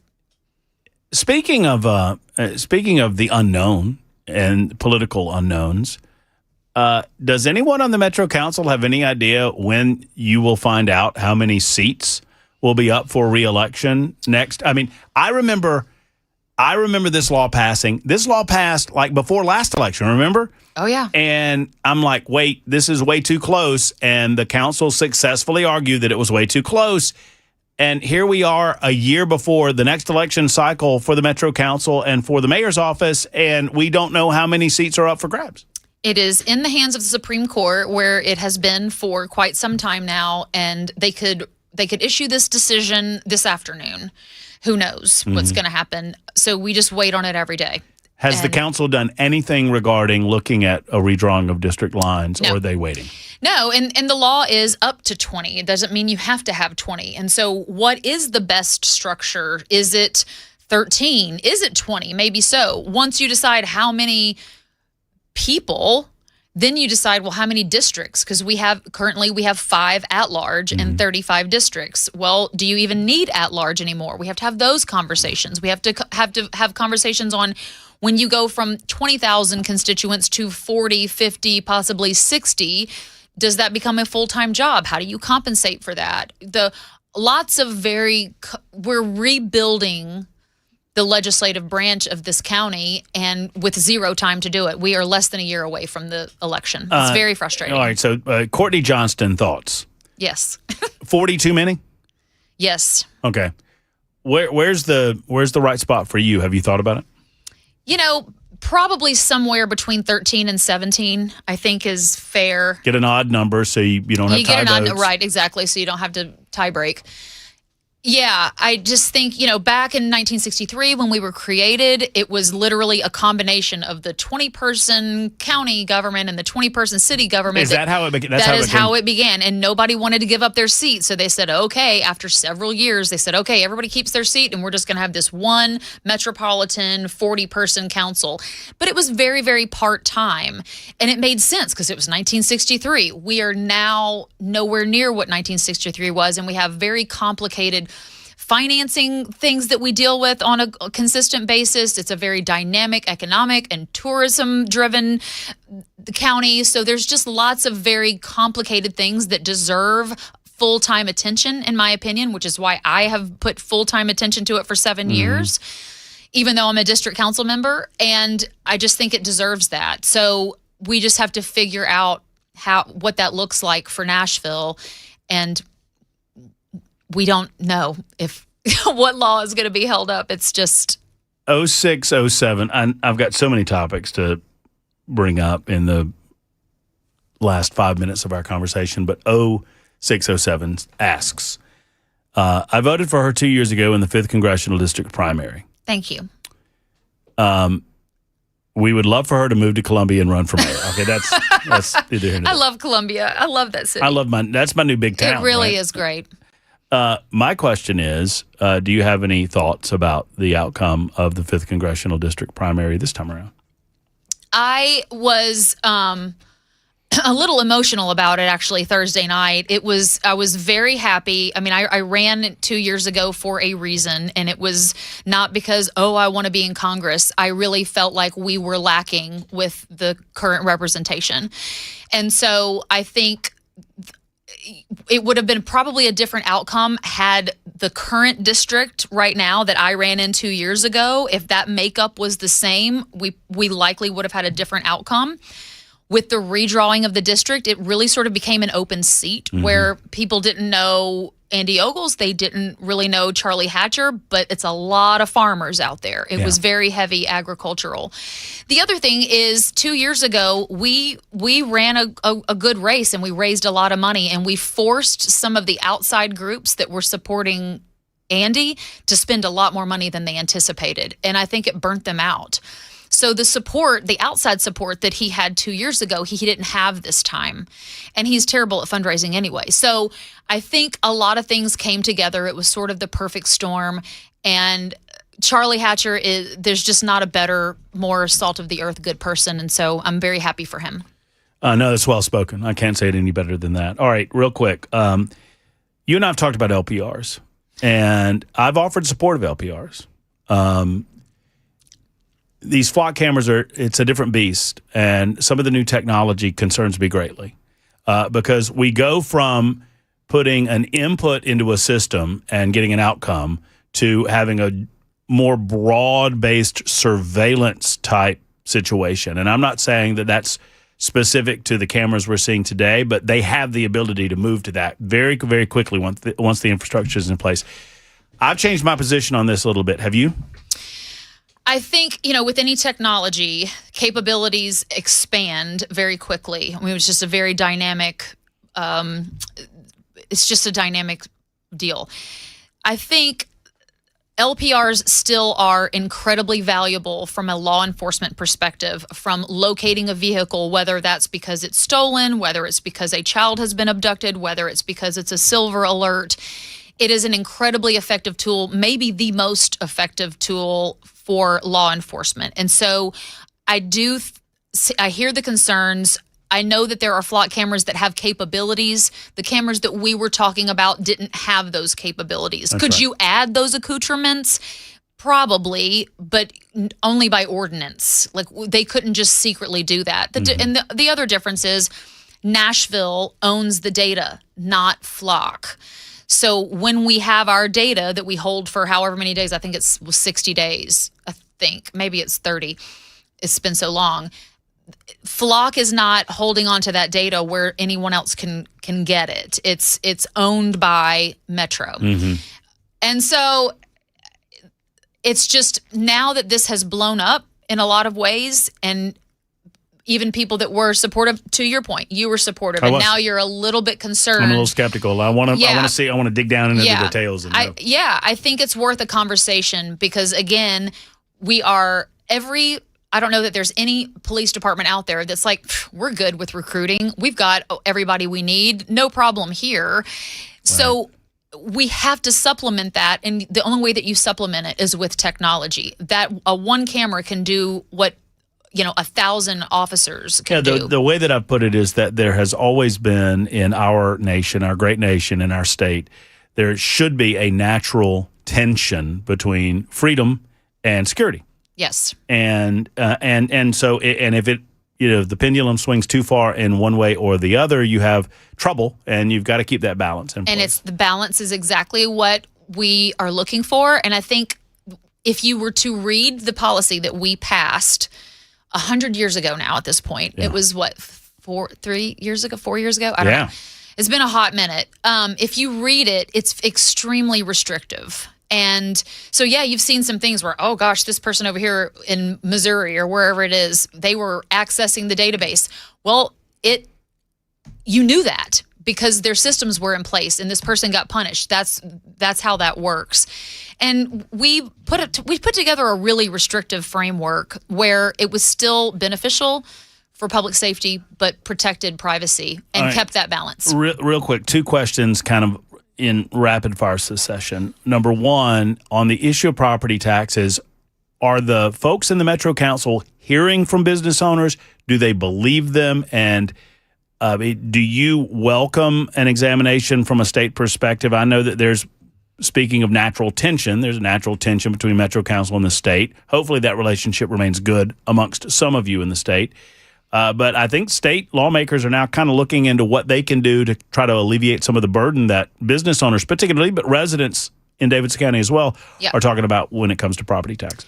I think there is a serious concern, not only from businesses, but from residences that are spending more than they ever have on property tax. And I don't know that it's a sustainable situation, and certainly businesses are sounding the alarm. The last thing that Nashville wants, and the last thing that the state wants for Nashville, is for a massive business exodus from the county. That is not what we want. And a great example, we were just talking about it earlier, is the difference in the appraisal values. Yes, there's the tax rate, and we did increase the tax rate by 27% this year, and we raised it 34% 4 years ago. I voted against it both times. But your appraised value is part of that as well. And one of the things we have to look at is, how is it that we just have a property that the assessor says is worth over $37 million, yet it was on the market for 2 years and finally sold for $23 million? That is the market value. Yeah. It's a great example. And so we have to look at how are we getting these values. And a mass appraisal is not necessarily the best way, especially with businesses. We have to make sure that the business unit is not being conflated with the property, because you should be assessing the value of the bricks and mortar, not also the business inside of it. Not also, and it shouldn't be. So we really need to look at it. And so I think we need to have a conversation, because this could go very badly very quickly.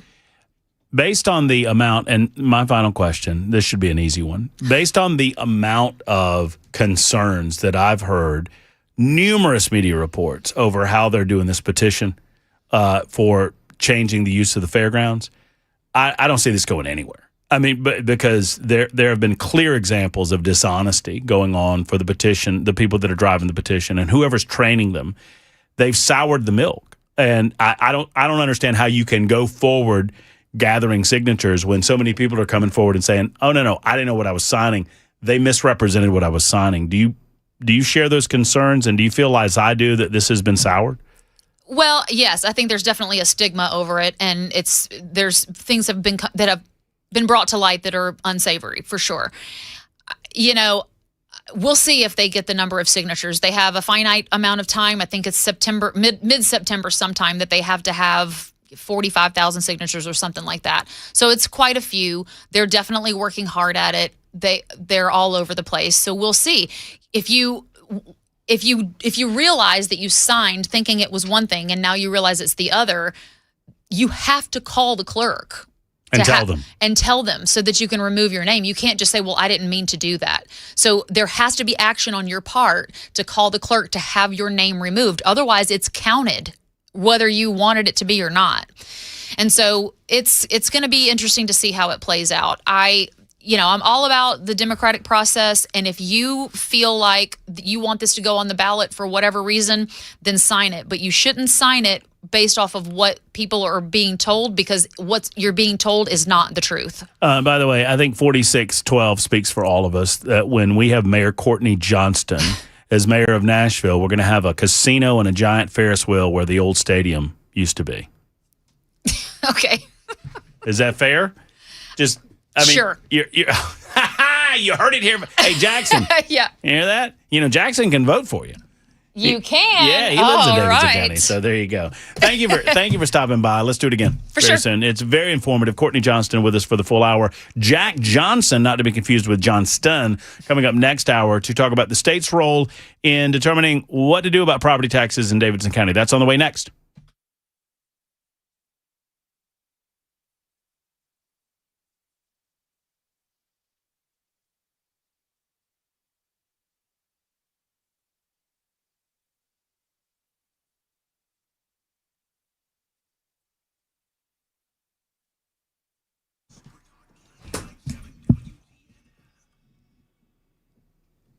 Hello, friends. Matt Murphy for Eurofix. Eurofix fixes everything European. Did you know that? Eurofix understands the dangers of going to a dealership because, one, you get ghosted waiting on a callback. Number two, they charge you more than you should pay.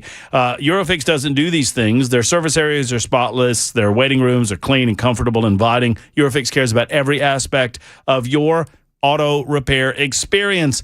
Warranties nationwide, 3-year, 36,000-mile warranty on all the work that they perform. And you get a rental car available with every appointment. Locations in Nashville, Franklin, Belmead, Murfreesboro, and Mount Juliet. I have a number, 844-EUROFIX. That's 844-EUROFIX, or online at myEurofix.com, myEurofix.com for our friends at Eurofix.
Are we getting these values?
I'm Ken Weaver with your top stories. Heat advisory for everybody in Middle Tennessee, west of Cookville and McMinnville until 9 o'clock Friday night. Feels like temperatures could exceed 105 degrees or higher through Friday night at 9 o'clock. Got the full forecast and traffic in 5 minutes. Get a load of what's going on in Ohio today. Tornado warnings and high water rescues with at least one fatality. Governor Mike DeWine urging folks stay off the roads if possible. We are in a very dangerous weather situation that really involves all of Ohio. It is unusual to see this, but the danger can be anywhere in the state. Yeah, he's activated the National Guard because he says the flooding issues could persist for days. Right now in Middle Tennessee, getting some very tragic news. News 2 just put out an alert that a child has been found dead in a vehicle in Cheatham County, and we know how hot it has been today.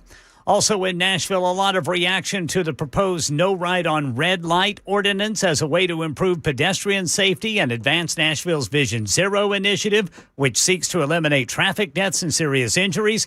District 26 in the Creve Hall area, council member Courtney Johnston telling WTN's Matt Murphy show. So is that something that we need to look at? Maybe. And so maybe this bill starts that conversation, which I'm fine with, but I don't see that this bill in this form passing. So the current proposal calls for no right turn on red lights anywhere in Davidson County where the city picks up trash. Right now in Tennessee, discussions underway at the state level on what can be done about property tax increases at the local level, especially Nashville. Speaker of the Tennessee House, Cameron Sexton, telling WTN's Matt Murphy he's discussed a special legislative session with Governor Lee. Country music superstar John Rich is involved, telling Murphy's show that even numerous Democrats have called him about somebody's got to do something. I said, finally, there's something we all agree on. And they said 100%. We are watching the systemic teardown of the music in Music City. And we have got Metro City Council is going to have to step in. The state's going to have to step in. Or you're right. You're going to have door after door closed as the Super Bowl rolls into Nashville. Well, Speaker Sexton says they've been working on a property tax cap bill that would also limit unrealized gains on your property. And Senate Majority Leader Jack Johnson is in studio with Matt, and he'll be discussing that with us here after traffic and weather. That is the latest news. Traffic and weather next. I'm Ken Weaver, WTN News.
Got a crash on Chardon Avenue just east of I-40. Then on the east bank on the right shoulder going westbound at Jefferson Street, 1st Street.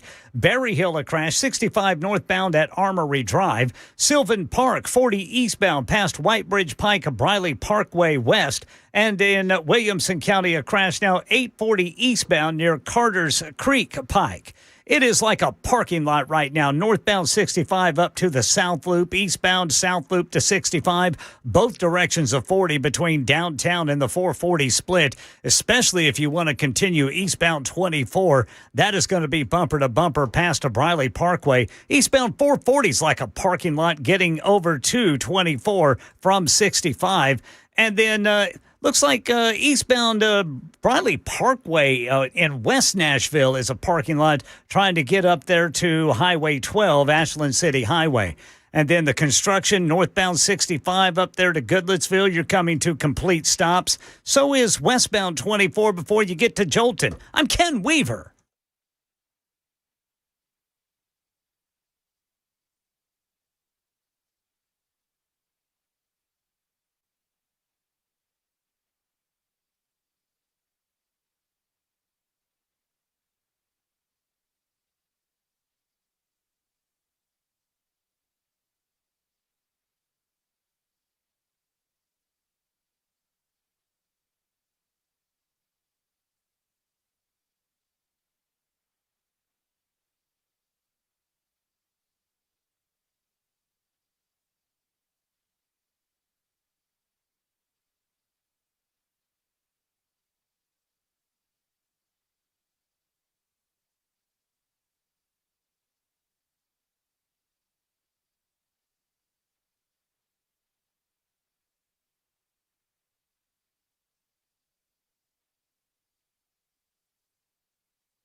Super Talk 99.7 WTN. Man, oh man, the security around this joint is lax. Lax, people. Because we did not have to go down and get our next guest. He showed up at our doorstep. And I'm proud that he did. No, he's a good friend of the show.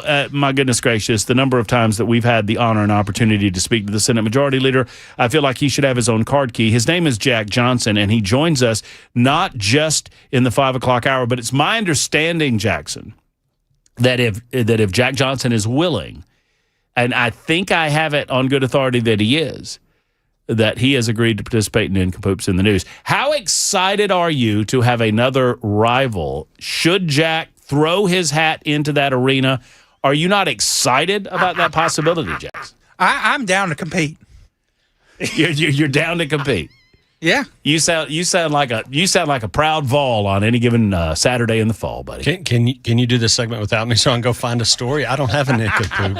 I'm sitting here racking my. I can probably make one up. And come up with something. Jackson, do you have an extra one? Y'all, I know share with me. Listen, Ken does. Jack, I know that there aren't that many of them, but there's still Democrats over there in the General Assembly. You know a few nincompoops. And by the way, the reason I got into the building is because my good friend Courtney Johnston let me in. So if you have a complaint about security, but she knew that I was reputable and I could come in the building. She knows good people when she sees it, and she knows a lawmaker when she sees him. How's it going? It's good. It's good. It's going very well. That real feels out there is steaming. Stop it, y'all. Jackson, stop sorry. It. It's not that hot. That's a dark blue, black. Because I've been in here when it was like 50 degrees in here. No, that's before, what we like. so That's the way we like. I didn't wear a jacket. How was election night for you? It was great, and obviously it's no secret I was enthusiastically supporting Senator Blackburn to be our next governor, and I was very, very thrilled to be with her election night. I think she's going to make an outstanding governor, and look forward to working with her in that new capacity. Obviously, we've got to get through November, and she's not taking that for granted, nor am I, or anyone else who is supporting her. But we look forward to a big victory then and get to work in January. I look forward to talking to her. We've got her scheduled tomorrow on the show at 3:15. It's good to have a chance to have at least a brief conversation with her, and anticipating a longer form conversation leading up to the general election. And the expectation is she'll be the 51st governor of the state of Tennessee, and I think she'll do a fine job. And honestly, I hesitate doing this the day after, or even the day after the day after. But at some point, I mean, look, politics is the ultimate blood sport, and you find your candidate and you fall in love with them and you root for them, and in many cases you're out knocking on doors and you're rallying people behind your candidate. What I hate most about this process, especially during primary season, is that we turn good people into our enemies, and that's just kind of the nature of it. But look, Marcia and John agree on most things. That's Marcia, right. John, and Monty agree on most things. That's right. They might have slightly different priorities here or there, but I think for the most part, the party itself and the state will rally around the concepts of conservatism in Tennessee. I hope that they do, and I have a lot of friends that were supporting either John Rose or Monty Fritz, and they're good people, and they had their reasons. Obviously, I know a lot of folks supporting Senator Blackburn as well. I can say that had one of the other candidates won, I'd be one of the first to be calling them, shaking their hand, congratulating them, and pledging to do all I could to support them. So I ask and call on all supporters of John Rose and Monty Fritz to do the same thing. Let's come together as a Republican Party and be victorious in November. All right, we got to get down to business because we don't have a lot of time, and nincompoops in the news waits for no man, not even the next lieutenant governor of the state. I don't know about that. But no, I just did that to get that reaction. But you are Senate Majority Leader, and Randy McNally is he did not run again. He is retiring, and good for him. It was good to see him at your event. Yeah. And you've obviously thrown your hat in the ring amongst your colleagues, and that will be decided when? January, I guess? No, actually, Or is it before then? it'll be a caucus meeting is when we will select our Republican nominee to stand for election before the full body, which will be on the first day of session in January. But our caucus meeting to select the Republican nominee will likely take place probably sometime in November. It'll be after the general elections. How does that work? So the body gets together, the caucus gets together, and those who want to present themselves as candidates stand up and kind of do. I mean, y'all all know each other. Yeah. Y'all, I would think most of you like one another. You Very just present close. yourself That's right. and kind of you just make your case. That's right, and so it's the same meeting. The first order of business will be to select our Republican nominee to be the next Speaker of the Senate and Lieutenant Governor. We will also elect, because it's a caucus election. It's not a nomination. It's a caucus election. We will elect a new majority leader because I'm not seeking re-election to be the majority leader. We'll elect a caucus chairman and secretary and a treasurer of the caucus. So basically, elect our caucus leadership and again select our Republican nominee to be Speaker. Let's talk about the matter at hand. One of the reasons I wanted to have you on, we spoke to the Speaker of the House from the House side of the body yesterday, Cameron Sexton, about some concerns that he has, and I think that you share regarding Davids County specifically, but more broadly the idea of local communities raising their property taxes in a way that make it very difficult to operate a business or make it very difficult for longtime residents to continue to pay those taxes. And I hear a number of remedies that are perhaps being floated about. I mean, I believe this because I've spoken to you many times that you are loath to have the state intervene in local affairs. However, you recognize that the state has every right in the world to do so. Walk those that have not heard you talk about this through your thought process there. Sure. So our Constitution makes it very clear that the General Assembly is the sovereign authority, governing authority for the state of Tennessee. The General Assembly, in its wisdom, and I fully support this, has established local governments, counties, cities, school boards, utility districts, and so forth, to be local governing authorities. And I think that makes a lot of sense. We don't need the General Assembly at the state level. You don't want your state senator or a state senator from Upper East Tennessee deciding in Mount Pleasant whether or not you put the liquor store next to the church. We have delegated local planning and zoning authority to local governments, and that system works pretty well. Same with school boards. Communities should elect school board members who run the local school.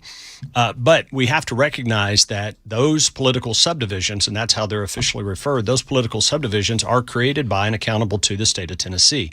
And if we see that those local political subdivisions are straying from the greater direction of the state, then it's appropriate for the state to step in. We've done that in numerous instances. We had a proposal, I can't remember if it's Shelby County or Davidson. They wanted to implement a minimum wage or a prevailing wage just for that community, and the state went in and said, no, we're not going to allow individual communities to have different minimum wages. We'll set that as a state. We passed the bill. We talked about it numerous times, that we're not going to allow any local government to make themselves a sanctuary city to where they refuse to cooperate with immigration authorities. So there are instances. We passed upper end caps on the size of local government bodies. We did. I heard you talking about that with Courtney. And so the property tax conversation has been going on for a while, specifically relative to Davidson County, as Courtney did a great job talking about it. You had a 37% tax increase just a few years ago. You had a 24-something% tax increase. And so what Speaker Sexton has talked about, and I heard John Rich on your program, I am deeply, deeply concerned about the impact of these property taxes on some of these businesses. I, as a moment of personal privilege, I'm a music guy. I have spent a lot of time down there listening to great musicians, and it is such an important part of not just Nashville, but the state of Tennessee, the culture of our community. People come from around the world, and we all benefit from that, with hotel rooms being occupied and restaurants and certainly the bars down there where they have that live music.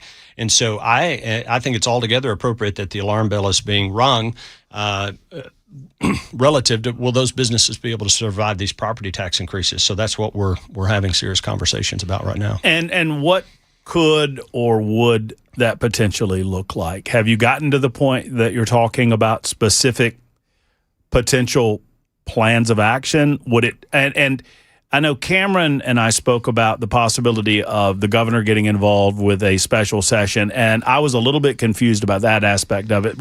Obviously, I guess a special session would have to be initiated if we wanted to do something right now. Right. But we wouldn't necessarily need a special session if we felt like some of this could wait until the next General Assembly. Is that fair? That is a fair statement. So, and first of all, like Speaker Sexton, I've spoken with numerous people in the governor's office. The governor is very aware of this, and he is involved, and his staff is involved in talking to some of these business owners about potential remedies. And look, where this really needs to be fixed is by Mayor O'Connell and the Metro Council.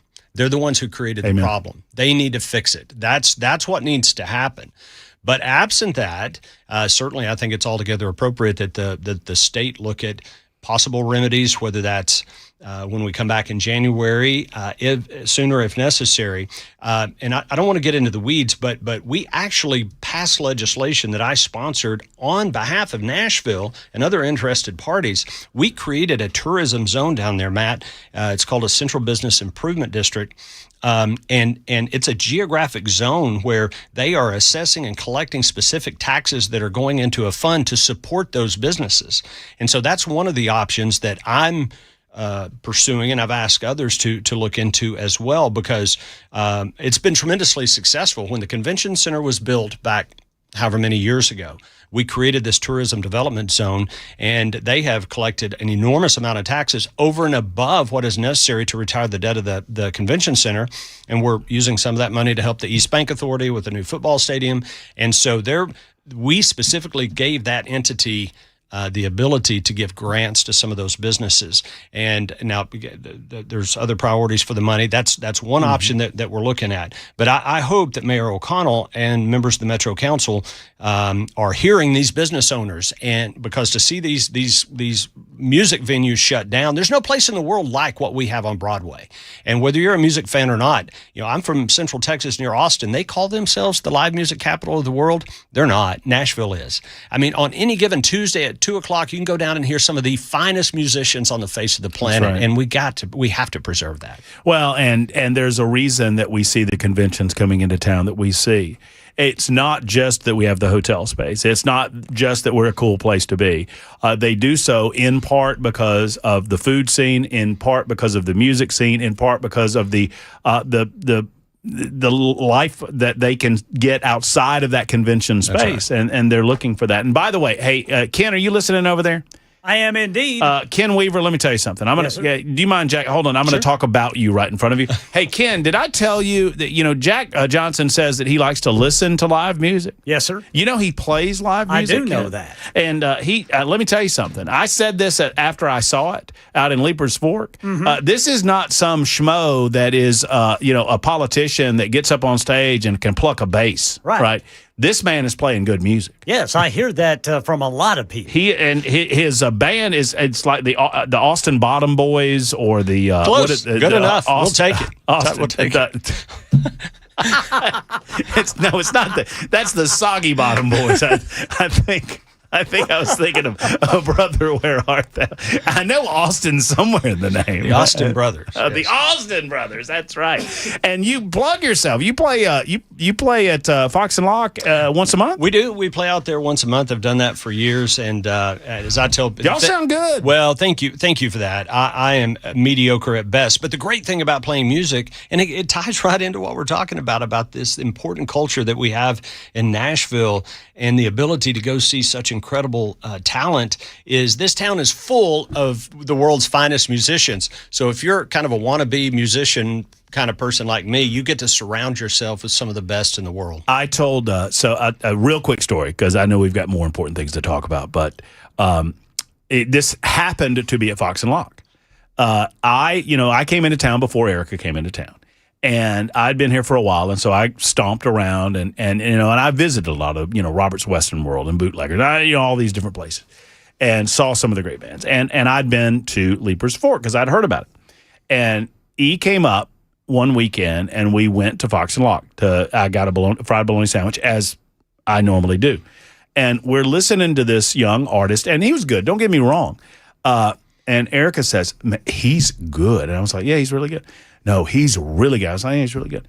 And she goes, no, he's going to play. This guy's really good.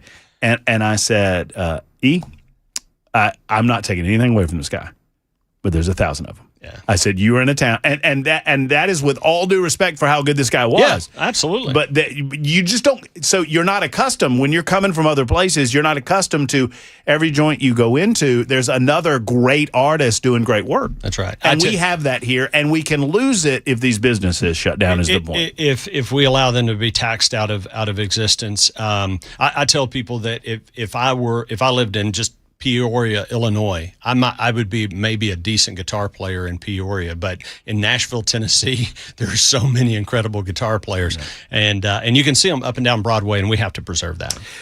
Jack Johnson is with us. If you have any questions for Jack, give us a call or hit us up on the Super Text line. Quick timeout and coming right back. And you don't have to participate, but I would love it if you stuck around for Nick. Oh yeah, I'd love to. It'd be an honor. I shared it with something. my wife that my stock's going to go up because she's like your biggest fan of Nincompoops. I've told you that before. Hey, Ken. Yes, sir. Judge Johnson is the one that told me one time that if I didn't start telling everybody who won Nincompoops, that there was gonna be a ruling issued against me or something or another. Oh, you don't want her mad at you. No, I can say from personal experience. Yeah, she has kept me waiting at an event because she was sitting in the car waiting for the end of Nincompoops when we're going to some political event. So she's the biggest fan. That is awesome. 25 after the hour. Super Talk 99.7 WTN.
Deadly weather in Ohio. We're talking about tornado warnings and flooding that could last for days. And discussion underway at the state level to intervene in local property tax increases, especially with what's going on in Nashville. We got more on that coming up at 5:30 on Super Talk 99.7 WTN. Super Talk 99.7 WTN. I have a thought on what's going to happen, by the way, because Senator Marsha Blackburn has announced that she is going to remain in the United States Senate until such time as the election happens in November. I mean, obviously, we know that that's going to be the case. But she has indicated that she plans on serving in the United States Senate until such time as she would be serving as governor, which would give her the ability to appoint her successor in the United States Senate. And I have some thoughts on that. I'm not asking Jack Johnson for his thoughts on it, but I have some thoughts on that, and it makes perfect sense. Friends, I mean, let's not Pollyanna this thing. I mean, obviously, Senator Marsha Blackburn wants to be the person to select that individual that serves out her term. That's nothing against Governor Bill Lee. It just makes sense that she would do it that way. But I have some thoughts on that we'll share with you in the 6 o'clock hour. Right now, Jack Johnson is with us. So do you expect, let me just put a fine point on it. Would you be surprised if, number one, the Metro Council district lines are not redrawn before we hold new Metro Council elections? In other words, do you feel like we're going to get a Supreme Court decision fairly soon? I hope so. I hope so. And I have no inside knowledge. I'm not spoken. It would be inappropriate to do so. The court will release its opinion whenever they're good and ready. But I think they recognize the urgency here, right, and that election is approaching. And so I'm hopeful we'll get a decision. I hope we prevail.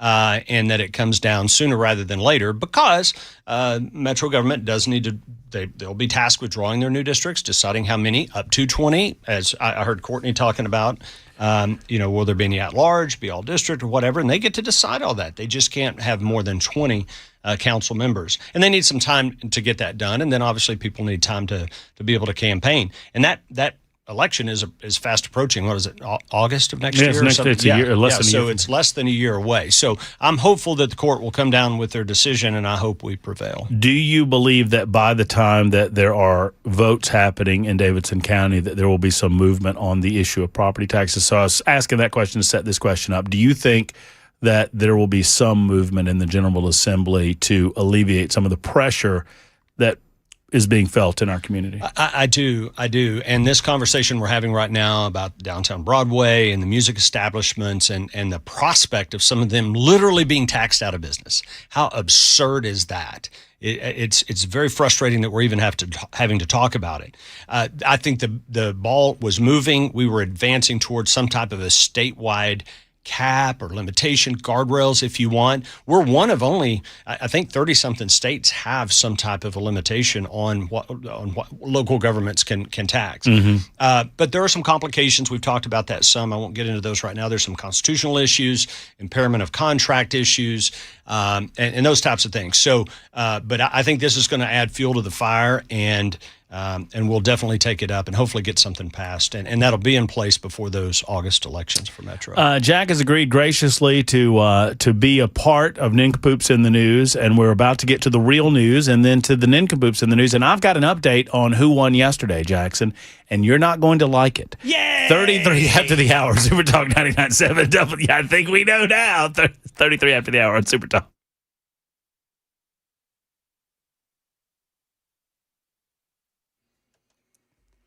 I'm Ken Weaver with your top stories. Heat advisory until Friday night. We could have feels-like temperatures above 105 degrees each day until then. Got the full forecast and traffic coming up in 5 minutes. They've got deadly weather in Ohio right now. Tornado warnings and flooding. Governor Mike DeWine. Sadly, we have had one fatality in Roseville. One fatality that we're aware of.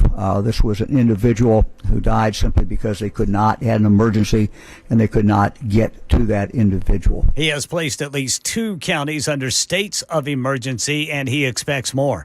Right now in Tennessee, discussions underway at the state level to intervene in local property tax increases, especially Nashville.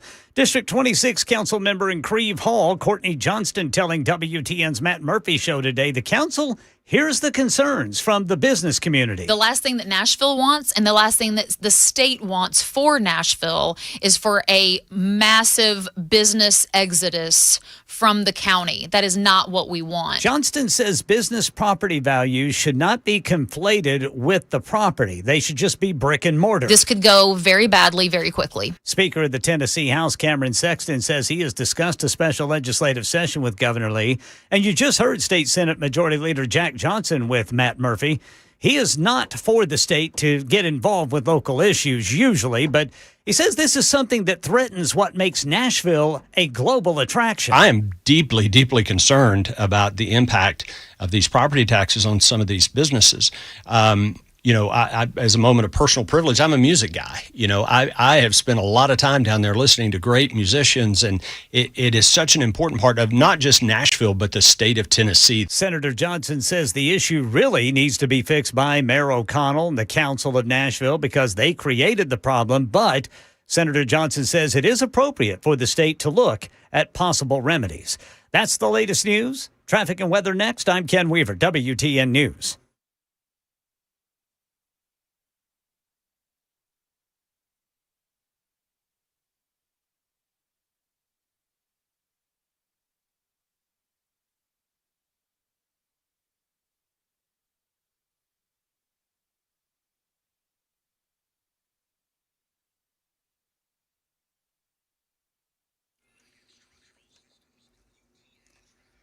All right, looks like some of these crashes are about to clear out. We've got one at Charlotte Avenue east of 40, then going westbound on the East Loop at Jefferson Street.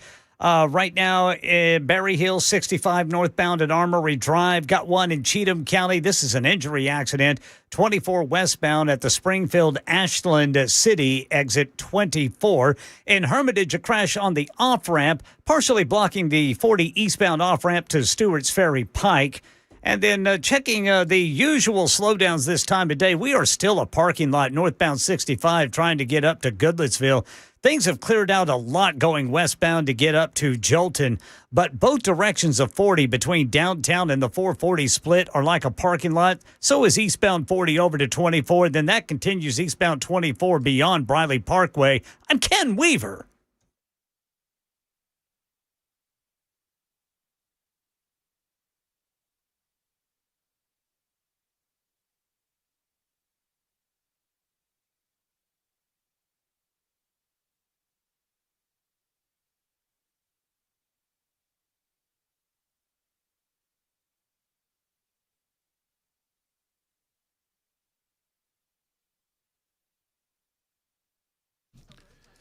Hello, friends. Matt Murphy for Genesis Diamonds. Okay, fellas, I know you, and I know that you screw up from time to time. I know me. I know I screw up from time to time. When you screw up, when you do the wrong thing, maybe you forget a special day, anniversary, goodness, no, don't do that. Birthday, don't do that either. Before you forget, go ahead and go to Genesis Diamonds. As a matter of fact, as I've been telling you all summer long, you can go ahead and put to bed Christmas time if you'd like by going to Genesis Diamonds, your number one go-to sparkle shop in Nashville, Tennessee, and find the thing that she is going to absolutely love. Not just the day that she opens it, not just in the next week or the next year, but she will talk about this heirloom piece of jewelry for years and decades to come. She will pass it down from generation to generation. That's what it's all about, man. Finding that gift that is a lifelong heirloom. You can find that at Genesis Diamonds, and it doesn't have to cost you an arm and a leg. No high-pressure sales, just a guarantee for the best prices in the business, the friendliest sales folks in the business at Genesis. 2 locations, Green Hills and Cool Springs. Also, don't miss out on their great pre-owned Rolex watches. They have an incredible selection of those. It's at Genesis Diamonds. Walk through the doors and tell them that Matt Murphy sent you to the one and only Genesis Diamonds.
Why are you giving me? What are you giggling about in there? That I'm doing your job for you? Is that what you're giggling about? No, that you just walked out of the room with like 3 seconds left in the break. Well, I had to get our good friend and guest, Senator Jack Johnson, some headphones so that he could listen to the nincompoops that are in the news on Super Talk 99.7 WTN. You know who requested those headphones? You know who said? You know who reminded me that he might need headphones? Not my executive producer. No, the guest, Jack. He said, "Do I need headphones?" Oh, yeah, you probably do. Well, I want to be able to hear Jackson and Ken. I mean, if I'm going to participate, I need to be able to hear their nincompoops. Well, you are the crypt keeper of the headphones. That would be me? Yes. Uh-huh.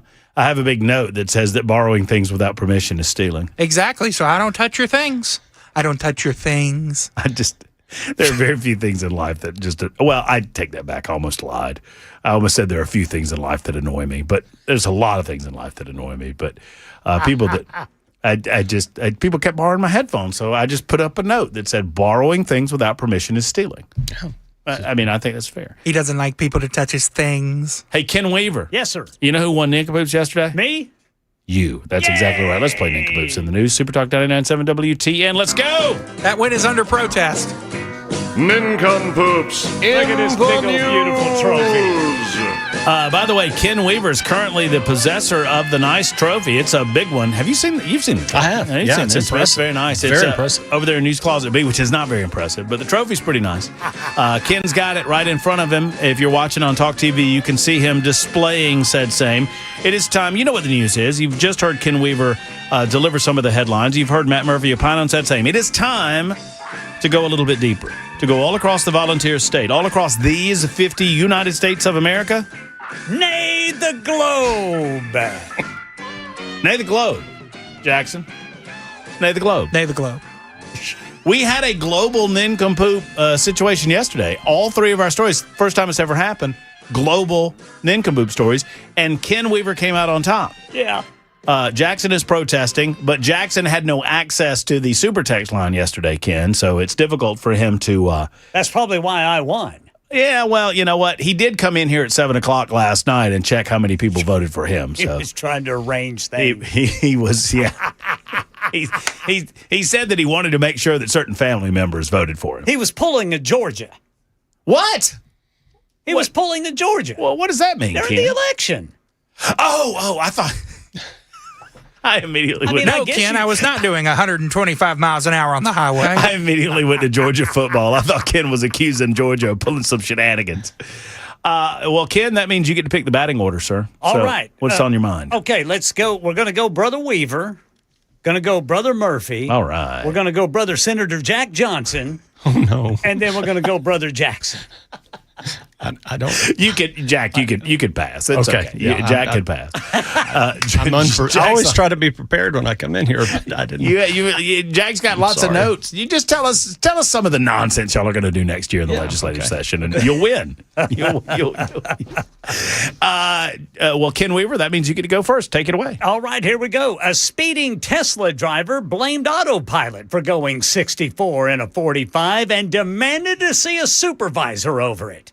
The incident occurred on July 21st, 2026, when an officer with the Parker Police Department in Colorado clocked a red Tesla traveling 64 miles per hour in a 45-mile-per-hour zone. According to body camera footage recently released by the department and broadcast by ABC7, the driver immediately shifted the blame to the vehicle software. I wasn't driving. That's driving autopilot, sir. Well, the officer did not buy the excuse, politely reminding the motorist that he was still the one in charge of the vehicle. However, the driver stubbornly doubled down on his defense, but I wasn't driving, so doesn't matter. Like, you're in the driver's seat, the driver argued. You can blame the car all you want, the officer replied, cutting straight through the driver's logic. When the driver finally confirmed he possessed a physical ID, the officer delivered a blunt reality check. The car doesn't have a driver's license. I need to see your driver's license. Well, this fella kept arguing. Finally demanded to see the officer's supervisor. The officer says, okay, he'll be here in a couple of hours. I'm leaving. The number's on the ticket. Everybody wants to see a supervisor nowadays, man. Because they watch these videos online, the audit videos, and they all want to see a supervisor, Brother Ken. This guy kept saying, I'm a good citizen. I'm a good citizen. Well, I'm sure he is. I'm sure he is. You're also in operation of that vehicle. Well, it reminds me of the story where a couple of people who identified as cats told the officer that they couldn't be ticketed because they were cats. And the officer said, cats aren't allowed to drive here. Correct, yeah. So are you still a cat or are you going to be a human? Yeah, so they got ticketed anyway. Mm-hmm. Well, that's there's some nincompoopery going on there, Ken. Yes, sir. I got another one. My nincompoop is a man by the name of Peter Mossfield. Peter Mossfield has officially taken his bizarre bodybuilding experiment to the stage. Mossfield is a man behind a viral account called Booze Bag Fitness. He previously gained attention by claiming that he was taking anabolic steroids and drinking heavily and not working out, and claimed that he would enter and win a bodybuilding competition. Well, guys, he entered a bodybuilding competition. On Saturday, August 8th, he actually did it. He competed in the Men's Classic Physique Open Class B at the 2026 NPC East Coast Mecca Classic in New York, which is a mouthful. According to the official results, among the competitors who received a placing, Mossfield finished dead last. Shocker. Somehow the story gets even stranger. According to Mossfield, he left the venue after prejudging to go drinking. He then says that he lost track of time and missed the finals, which he claims is the only reason that he finished dead last. Generation Iron, which is apparently a publication that covers these types of things, covered his unusual bodybuilding experiment after he began gaining attention online. His premise simple, if extremely controversial. See how much muscle he can build using only anabolic steroids without lifting any weights. Alcohol, another major part of his experiment. Mossfield claimed that during portions of the challenge, he was consuming as many as 24 alcoholic drinks per day. Goodness. Wow. During his cutting phase, he switched from beer to vodka and diet soda in an effort to reduce calories. That's good. I mean, that makes sense. You want to, vodka's going to be, anyway. Earlier in the experiment, he said he originally intended to work out while drinking. He ultimately all right, so listen. So he had initially said, if I take anabolic steroids and work out and drink, that's a plan. Well, he did the drinking part, but then for some reason decided that the workout was unnecessary too. I wonder what caused him to decide that. Maybe you're already on steroids. Or maybe all the alcohol that's in his system. Maybe the fact that he's drunk and he doesn't want to go work out when he's drunk. That might have made him drowsy. Despite the backlash and obvious health concerns surrounding the stunt, he continued his prep, ultimately stepped on stage where, once again, the official results have him finishing dead last. He might be last in that, but he's first in our hearts in Nincompoops in the News. Jackson? Have we done the story about... Wait a minute. Hold on, Jackson. You officially do not have a Nincompoop story. I pass. All right. Senator Jack Johnson is going to pass to you, Jackson. That doesn't mean that you get his vote. No, I yield the floor. Very official. That's very good. Go ahead, Jackson. Have we done the one about TSA discovering Civil War cannonballs? Gosh, I hope so. But I don't think we have, Jackson. TSA discovers 5 stolen Civil War era cannonballs in a traveler's luggage in Alabama. TSA officers got... I like how you paused for the left. Nobody's laughing, Jackson. Ken was laughing. Just move on. No, my cursor got stuck and I couldn't scroll my story down. That's fair, too. TSA officers got quite the surprise at Alabama Gulf Shores International Airport when they discovered a passenger trying to carry a stolen historic relic in their checked luggage. Civil War-era cannonballs wrapped in paper towels. Lead TSA officer Justin Dupree thought he was looking at medicine balls on his X-ray machine when a bag passing through the machine prompted an alarm sound. Instead, he discovered 5 small, inert cannonballs of varying sizes wrapped in paper towels inside the bag. They had been stolen from Fort Morgan, and the largest were about the size of a grapefruit. My first thought was I couldn't see a fuse and I need to get help quick. Dupree said, according to the release. I couldn't see the entire item, but I was scared it might have been holding a live explosive. That's fair. Dupree, a TSA officer for 4 years, said he'd never seen anything quite this unique. I've seen inert grenades and training munitions, but never an Indiana Jones-esque stolen artifact type situation. Officers were instructed to call local police to determine whether a bomb squad was necessary. The cannonballs turned out to be not live explosives, and they were inert with no explosive material or active components. Technically, they were artillery munitions and considered prohibited items. Police investigated and found the cannonballs had been stolen from Fort Morgan in Alabama, a site that TSA said played a significant role in several military conflicts, most notably the Civil War. The passenger told police that they weren't sure how the cannonballs ended up in their luggage. The Baldwin County Sheriff's Office returned them to Fort Morgan. I got no idea how they got there. I like how he said he couldn't find a wick. He couldn't find a fuse. Yeah, a fuse, Yeah. like it was a Bugs Bunny bomb.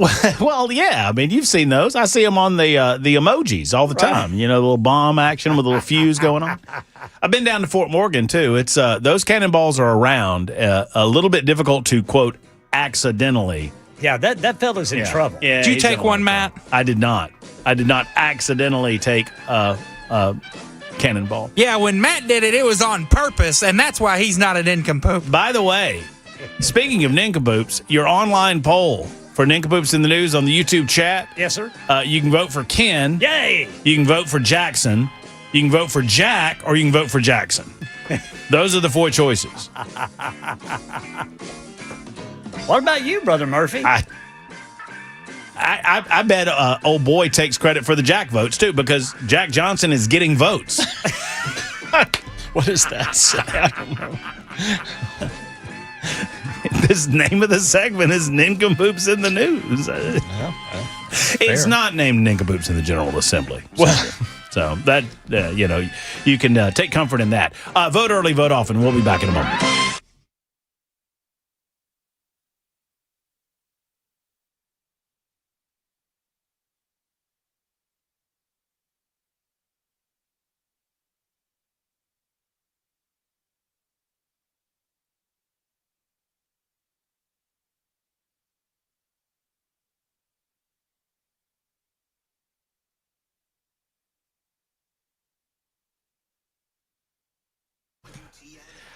Obviously confusing times when it comes to mortgages, and we understand that, right? And Accurate Mortgage understands that more than anyone because they do this on a daily basis. Mike and his team, a couple of things that you need to know. Number one, they're never, ever going to tell you to do something that they do not believe is in your best financial interest.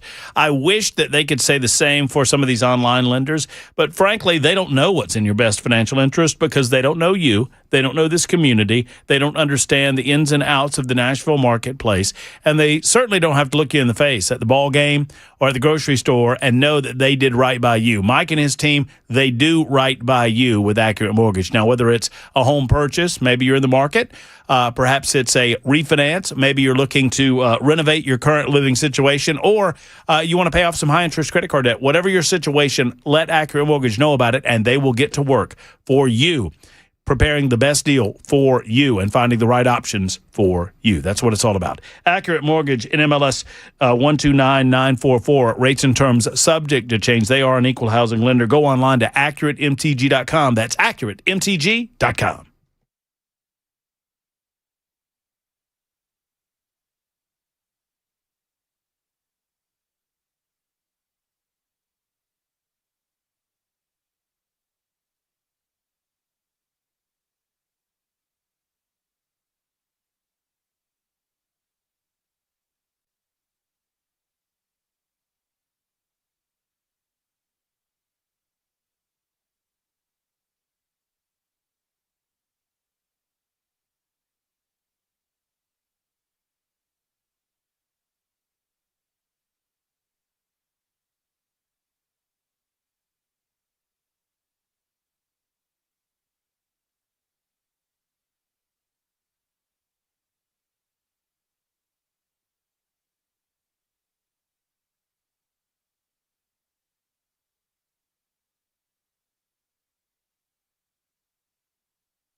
6 o'clock on the dot. I'm Ken Weaver with your top stories. Everyone west of Cookville and McMinnville's under a heat advisory until Friday night at 9 o'clock. We're talking about feels like temperatures of 105 degrees or hotter. Got the full forecast and traffic in 5 minutes. At least one person is dead, and states of emergency being declared due to severe storms prompting tornado warnings and high water rescues in Ohio. Here's Governor Mike DeWine. The odds are that we're going to have continuous problems with flooding for the next several days at least. Yeah, he says he's deployed the National Guard to help.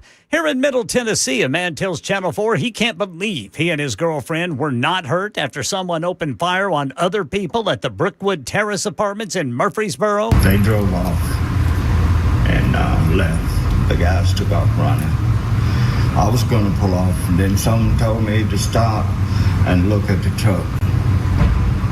Well, I looked at my truck. It had been shot.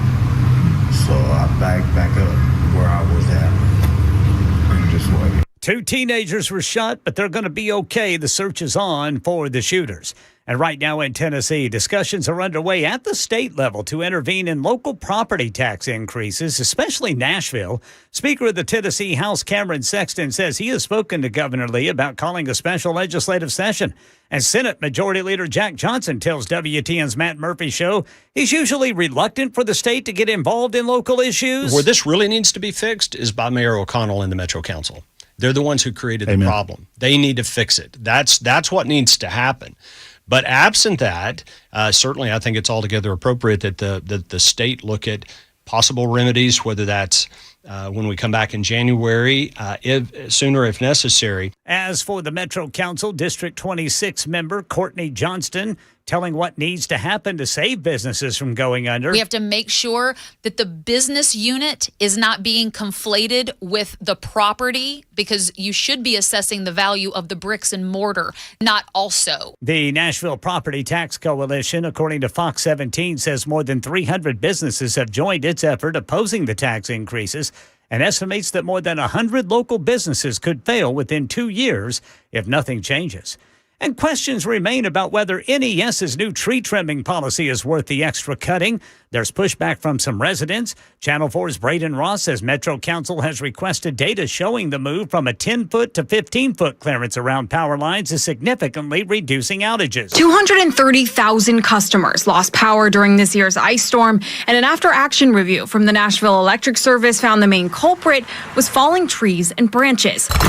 So following the storm, NES instituted a new, more aggressive vegetation management plan, going from a 10 to 15-foot clearance for trees and branches around power lines and working to speed up their tree trimming cycles. NES officials say they're tracking results and believe the added clearance helps protect utility crews working around energized lines. That's the latest news. Traffic and weather next. I'm Ken Weaver, WTN News.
Whites Creek got a crash 24 westbound before Old Hickory Boulevard North. In Cheatham County, injury crash 24 westbound past Springfield, Ashland City, exit 24. In Berry Hill, we got a crash blocking the left lane 65 northbound at Armory Drive. Bellevue, a crash, Highway 70 south at I-40. In Williamson County, a crash is blocking the right lane 840 eastbound past Carter's Creek Pike. And Hamilton Creek, we got a crash, Bell Road at Couchville Pike. I'm Ken Weaver.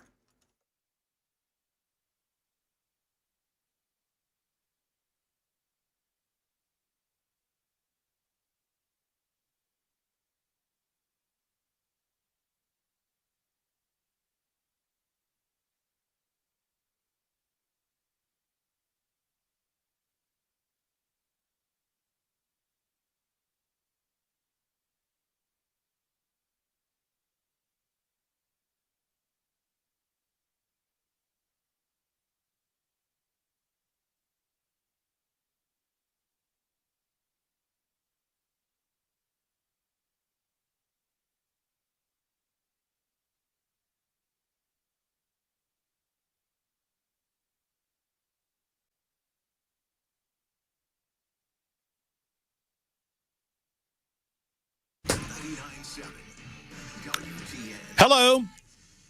Hi, friends. My name is Matt Murphy, and this is the final hour of our Tuesday edition of the Matt Murphy Radio Show on Supertalk 99.7 WTN. Y'all line them up. I have been loaded up with guests today.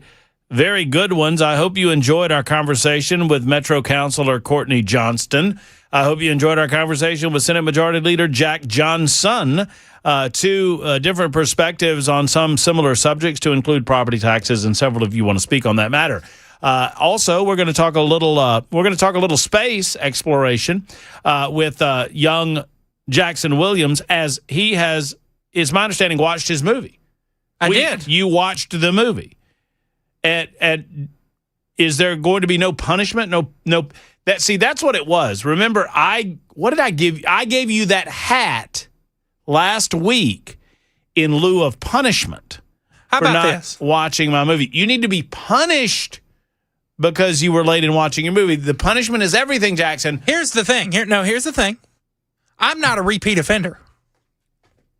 I was punished the first time I missed my movie. And then there was a second time. And I was punished again. You were not punished again. I was too. I watched Jack and Jill twice. No, you didn't. Well, Fred Claus, you took like 2 months to watch. It felt like I did. It felt like I watched it. You watched Fred Claus in February. It's fair. I did. We suspended the segment for a good amount of time while I waited to watch Fred Claus. Yes. And I'm sorry that I waited as long as I did, because it wasn't a bad movie. No, wait. That wasn't Fred Claus. It was Bad Santa. Bad Santa. Bad Santa. I had to watch Fred Claus. Solid flick, that Bad Santa. I don't know who that woman is in that Bad Santa movie, but my goodness gracious. She likes the bad boys, doesn't she? She does. And she doesn't have a very nice vehicle. Or I guess that was Billy Bob Thornton. Anyway, you watched Project Hail Mary. I did. And we will review that film at 6:35 today. I did receive a communique, and I don't have it in front of me, so I'll have to paraphrase, but a listener said that on our recommendation that he and his daughter watched Project Hail Mary last night. And he said it was a very, very good movie, and thank us for the recommendation. Well, that's lovely. I thought it was lovely as well. You have a few things to say about Ryan Gosling. We'll wait on that coming up in just a couple of minutes. You weren't very nice to Ryan Gosling when you texted me last evening. Speaking of not very nice, the WNBA has not reacted very nicely to several fine young ladies who have decided that they want to declare for the WNBA draft, to include Inez Kanter Freedom. If you've not heard, Inez Kanter Freedom has now offered an official declaration for the 2027 WNBA draft. And I think it's wonderful that they choose acceptance rather than exclusion at the WNBA. This is great stuff. So Inez Kanter Freedom, who, Jackson, you're the resident sports expert. Inez Kanter, his birth name was Inez Kanter, right? And he added the Freedom because he was kind of an outspoken critic of the NBA's relationship with China. Yes. An outspoken critic of LeBron James and LeBron James's relationship with China. And for that, some believe that he was kind of excluded from the NBA during his time when he was presenting as a man. Enes Kanter, now Enes Kanter Freedom, is now in his feminine phase of his life. And he announced that recently. And because of the WNBA's spirit of inclusion, he has decided to declare for the WNBA draft. Allow me. Oh, when is the draft, by the way? Would you mind looking that up? Thank you. Don't give me that. There he goes with that look. I saw that look. It's like, boy, oh boy, I'm trying to take a sip of my drink. You're giving me things to do. What kind of drink is that, by the way, Jackson? It used to be a Body Armor. Now it's a water. Oh, well, it looks great. Next April. What do you mean next April? The draft happened this April 2026. So I'm assuming the next draft would be next April. Oh, and it is the 2027 WNBA draft. So if I just read my own writing here, I could know that it's not happening until next year. Anyway, to the WNBA League office, attention WNBA player personnel draft declaration. Please accept this formal document as my official written notification to the Women's National Basketball Association of my voluntary decision to enter the player pool for the 2027 WNBA draft. Consistent with the current league collective bargaining agreement, I'm submitting this notice to exercise my draft rights and to affirm that I am at least 22 years old, that I have no remaining intercollegiate eligibility as required by Article 8, Section 1B. I request that the WNBA League office verify receipt of this document and direct any future communication to my personal email address listed above. Thank you for your official processing of my registration into the 2027 draft pool. Respectfully submitted this 6th day of August, 2026.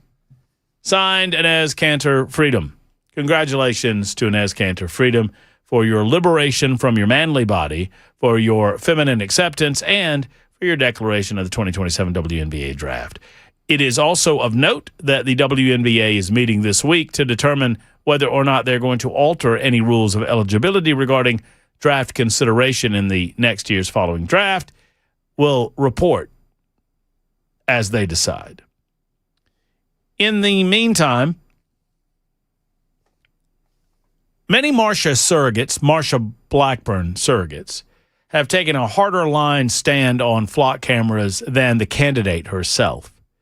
Tim Burchett, Glenn Jacobs come to mind. And I want to talk about that a little bit as we continue this hour of the show. I also have been asked a question regarding Marsha's determination that she would be the one to select the next U.S. Senator from the state of Tennessee should she be elected as governor of the state. And I have a few thoughts on that. I'm going to share those thoughts with you in just a moment. Right now, it's Phil's turn. Hey, Phil, glad you called. How are you? Hello, Philip. Uh-oh. Phil, you there? Oh, man. If you're there, Phil, you held for so long, and I wanted to give you an opportunity. Can you hear me? There you go, Phil. I'm so glad you held, and I'm so glad that we're able to talk with you. How are you, sir? I'm doing fine. How about yourself? I'm well, thank you. What is on your mind, Phil? So I was listening to Mr. Johnson, and while I do agree with him that the tax increases in business is concerning, I'm more concerned with the tax increases on the homeowners in the state of, in Davidson County. That they've gone up over 30% the last 2 years, and a lot of people are being taxed out of their houses. But I haven't really heard that addressed by anybody. All I've heard is concerns about businesses. But if people have to, move out of Davidson County because of their homeowners, property tax, there's not going to be anybody left locally to support the business. Well, the two things go hand in hand, and you rightfully point out that these residents are being taxed in a way that they can't afford either. Obviously, the businesses are getting a lot of attention. I think it is altogether right and proper that you draw attention back to these residents that have lived here for a long, long time, that are old school, that in many cases are unicorns, as they say, and they've just watched the properties around them grow and grow and grow and get more and more and more expensive. They bought their properties in some cases 25, 30, 35 years ago for much less money than they're currently being assessed for. And it just boggles the mind why the community, why Davidson County, why the Metro Council think that they should have the authority to increase their property rates, or not rates, increase their property assessments in such a way that make the amount of money that they're paying out on an annual basis just untenable. People can't afford it anymore, Phil, and you're right to point that out. Well, thank you. You know, I've lived in Davidson County for 30-something years, and I've been a homeowner for about 20 of those years, and I've seen just, my mortgage go up over $600 in those 20 years just on property tax alone. So I think it's something they definitely need to consider for the individual, not so much the businesses. Well, I mean, they go hand in hand, right, Phil? So, I mean, both things can happen. Where if you lower the rates on businesses, you're going to lower the rates on residences too. So, I mean, I don't think it's mutually exclusive. It doesn't have to be a one or the other. It can be a both. Got you. I appreciate your time. I wasn't hearing it as mutually. Oh, no. I mean, yeah. So obviously, we are focusing, and thank you, Phil, for the call. We are focusing on businesses and business property taxes, but all of this applies to residences as well. So consistent with the amount that, I mean, I understand that there are some solutions that don't necessarily include residences. I wouldn't be in favor of those. I'm not here to pick winners and losers. I don't want a historical zone. I don't want a downtown business zone. I want all of this to be across the board throughout Davidson County. And it's my understanding, I've had a couple of back channel communique over literally the last 15 minutes that indicates to me that the mayor is aware that this is an issue that isn't going away. The mayor is aware that this could potentially hurt him in an election cycle. The mayor is doing what is necessary to try to fix this. If not for the good of the citizens of this community, if not for the good of the citizens of Davidson County and the businesses in Davidson County, but for his reelection chances. In other words, whether he's doing it for the right reasons or not, it's my understanding the mayor is looking into ways that they can lessen the property tax burden on the citizens of Davidson County in advance of an election year, because he understands that this is a big enough deal that he could get his ass beat, just to put a fine point on it. Speaking of asses, here's Mike in Old Hickory. I couldn't help it, Mike. It was a joke. That was just a joke. Just a joke. Hello, Mike. I'm voting for Jerry Green. What? Mike, did you hear my joke? Didn't you think it was funny? No. This is serious stuff going on. Oh, and okay. I'm voting for Jerry Green because right now... Mike's voting for Jerry Green. Yeah, I think that we need a good dose of communism to make sure that, you know what, when you wake up 10 years from now, you're going to say, what the hell did I do in 2026? And that's what's going around the country. Look around you, Matt. They're all getting elected. You're saying, yeah, but that's primaries only. That's Democrat primaries only. Well, so what? It means they're gaining power. They're gaining strength. They're throwing away the old blue dog Democrats. They don't exist anymore. And then you got scared Republicans who are now going to say, I don't want to do anything. I just want to come home and be a governor. And so I'm now saying that if the American people are so dumb that they don't see the difference between freedom and communism, then I'm going to say, you know what? Let's get a good dose of communism for the next 10 years, and then you come back and tell me that I was wrong. So you're voting Jerry Green out of spite. Spite. I'm sick and tired of the dumb, stupid Americans who sit on their asses and don't vote. And they say, well, if I don't get who I want, I'll just sit at home and not vote. So, you know what? Fine. I'm already prepared for this. I've been preparing this for 30 years. You got your... I'm way older than you are, Matt, and I'm quite frankly so upset, not at... I'm upset at the American people who have been so befuddled and taken over by these fools, these liars on the media, and all these candidates, and all these Republican candidates that get on there and they say, we got to do something. We got to do something. You know what? Let's do something. How's elect a communist? Well, how's elect a communist? Elect a communist, and let's see where we're going to go.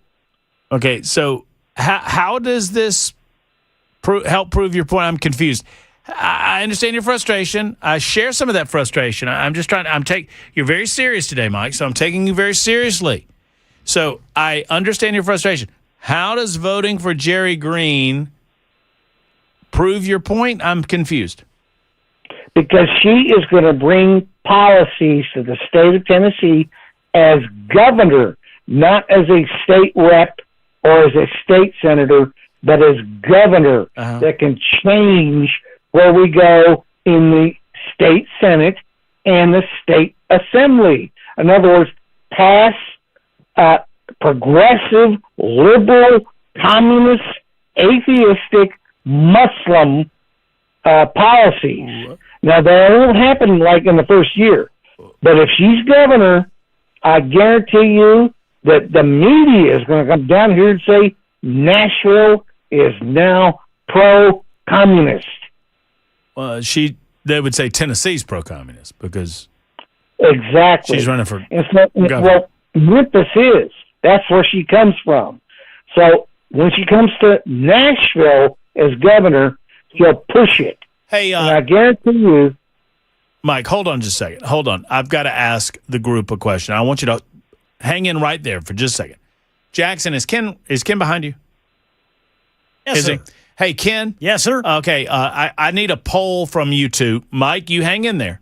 So Mike says he's older than me. Okay. All right, so the three of us, we're going to try to guess how old Mike is, and then Mike's going to tell us who's closest. Okay. So, Ken, you get to go first. How old do you think Mike is?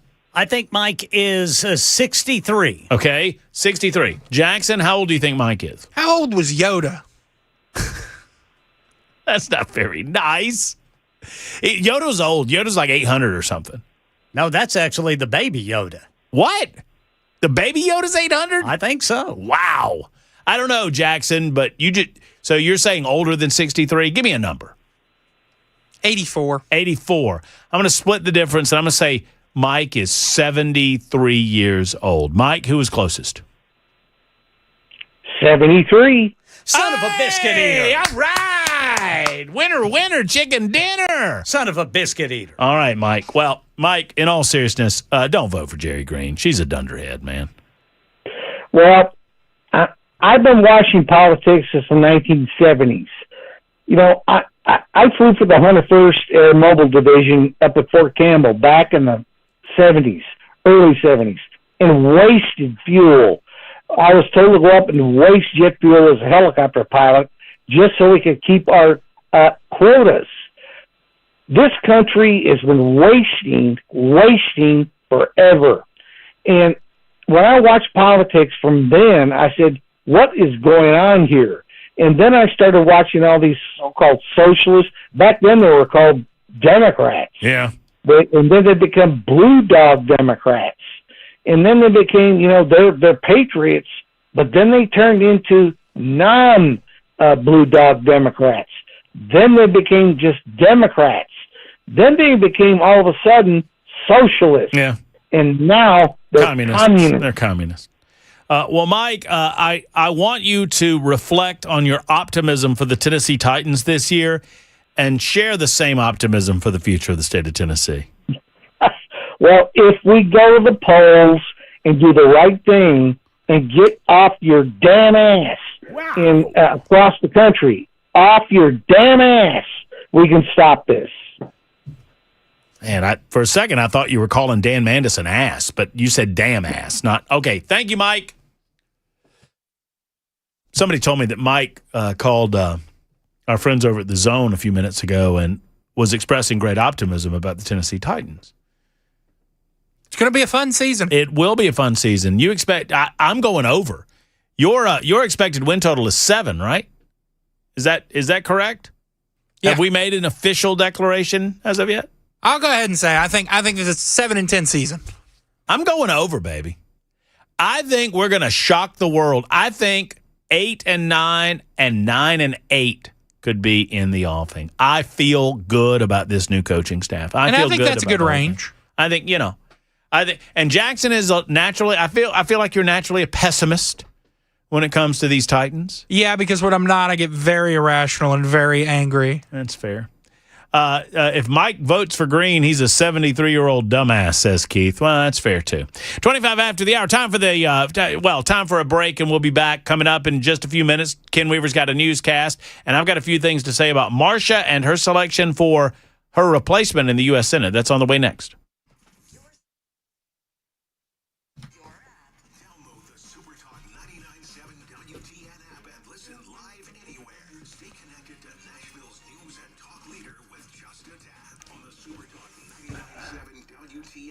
Mario, you're very funny. Mario says, damn ass, didn't that guy write The Count of Monte Cristo? Yeah, he did. It was a good book. I read it in high school. Hey, friends, the Wellness Institute of Nashville wants to help you if you're in pain. They can't help you for mental issues that you might be having. I'm not talking about anybody in particular, but they can help with painful issues that are the result of years of abusing your body in some form or fashion. The Wellness Institute of Nashville wants you to know that you can achieve pain-free life without having to resort to pills, without having to resort to surgery, and without having to resort for pain blockers.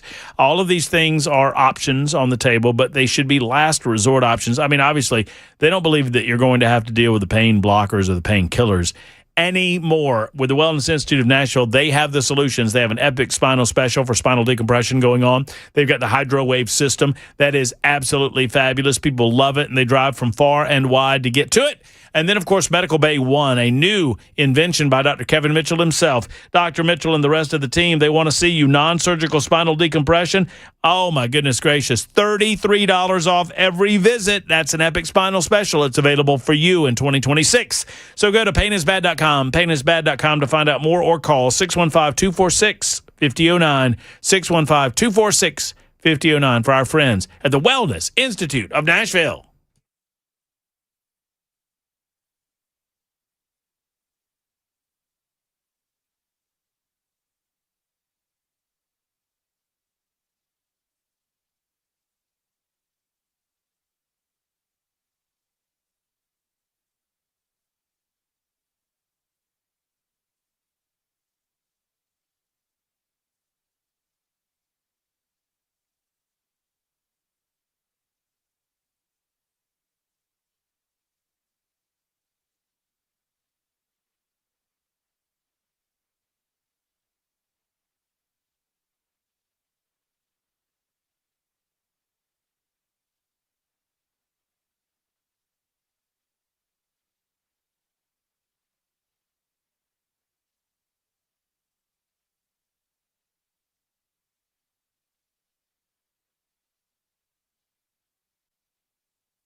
Hello, friends. It's Matt Murphy. Let's talk for a moment about your home. You know, the kitchen is truly the heartbeat of the home.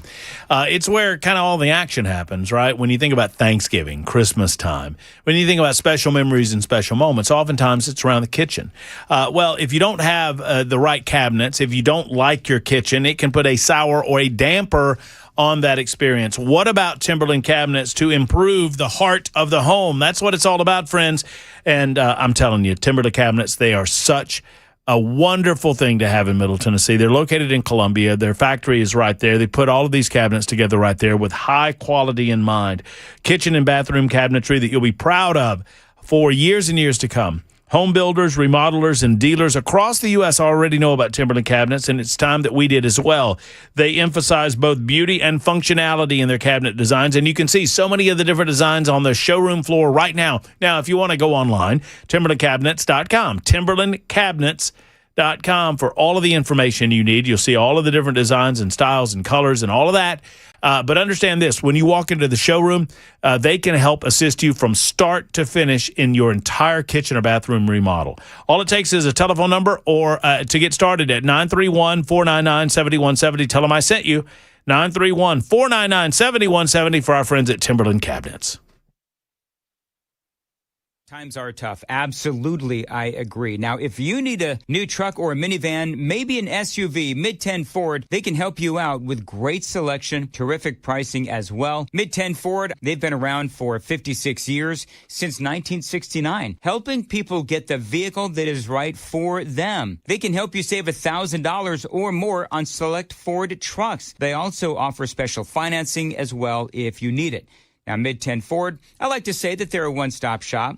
You can buy your vehicle there at Mid-10 Ford. You can get it serviced. They have a body shop as well. So you want a brand new or a pre-owned vehicle, you can check out all of the great deals at their website, mid10fordtrucks.com. That's mid10fordtrucks.com.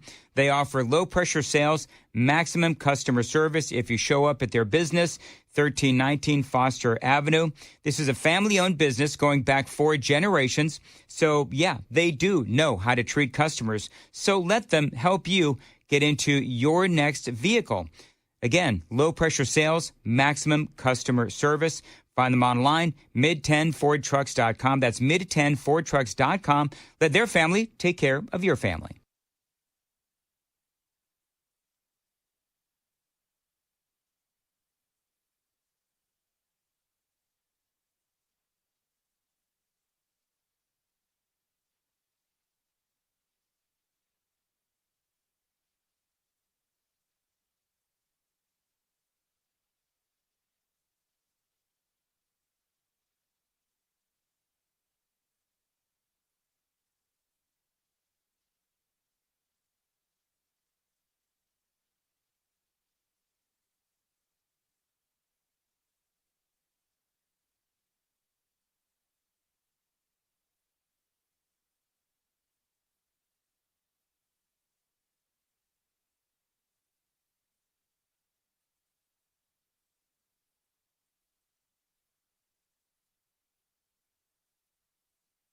Super Talk 99.7 WTN. We'll have a little fun here at the end of the show.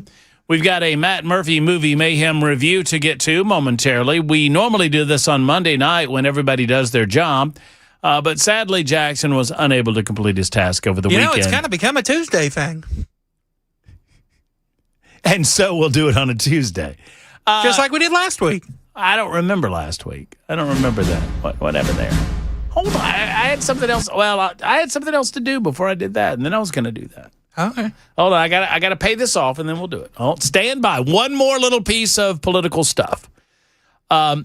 Many non-Marsha supporters, in other words, the 55% of Republican primary voters that went to the polls and voted for someone not named Marsha Blackburn, many of them, not all of them, but many of them are scratching their heads, and they're very frustrated and perhaps even confused at the prospect that Senator Blackburn would declare that she is planning on naming her own successor. I do not fault her for this. It is perfectly natural that this would be the case, and frankly, it has been well discussed over the last several months. I know that there's a couple of news articles about it as if this is new news. It is not new news. And I certainly can ask her about it tomorrow when she appears on the show. But the bottom line is this. She has said that she will serve her time as United States Senator for as long as she can. That means even beyond the November elections, should she be governor-elect, she will continue to serve as senator. This means that there will be no appointment. In other words, Governor Bill Lee, should she resign after her election in November, then the current governor would appoint. Well, why would Marcia give that to Governor Bill Lee? Nothing against Governor Bill Lee when she herself could do the appointing. In other words, you resign immediately before or directly following you taking the oath of office as governor of the state of Tennessee, probably immediately before. You take the oath of office, you become the 51st governor of the state of Tennessee, and then you have appointing authority for the vacancy that you just created by resigning your U.S. Senate post. Now, I've been asked who I think it will be. Here's my best wag. Do you know what a wag is, Jackson? Wild ass guess. It's a wild ass guess. Here's my best wag. I expect that Congressman Tim Burchett will be selected to be appointed as U.S. Senator. I expect that Glenn Jacobs will be selected to be the deputy governor for Marsha Blackburn during her term in office. It is my understanding, and I've not heard this from Glenn himself, but it is my understanding that Glenn loves the state of Tennessee, adores the state. And while he is called to public service of some form or fashion, if he is able to serve in this state, that is where he wants to serve, not in Washington, D.C. So it would stand to reason if he were to choose to serve in her administration that he would serve as a deputy governor. Tim Burchett has made no bones about his desire to be a United States Senator. He feels like he can shake up the U.S. Senate in the same ways that he has managed to shake up the Congress of the United States. Now, he's limited in his ability to do that shakeup, but I would expect that he would be the go-to choice. He's the leader in the clubhouse. These are not the only two candidates in mind, but these are the two primary candidates in mind. Are there others that potentially Marcia could appoint? Certainly. By the way, for those asking, should it be Congressman Tim Burchett and she selects him to be the United States Senator, there is no special appointment to Congress. That would require a special election, it's my understanding, for congressmen, unlike the United States Senate, which gives an appointment authorization. I believe that I have that right. I looked it up some months ago. And so that is my assessment on all of that. I don't fault. This is a political step-by-step procedure, and I don't fault Marsha Blackburn for it one bit. You can have a lot of fault for the senator about leaving her post early or whatever you want to fault her on, but I don't fault her for this. It seems to stand to reason. All right, it's time. Let's go.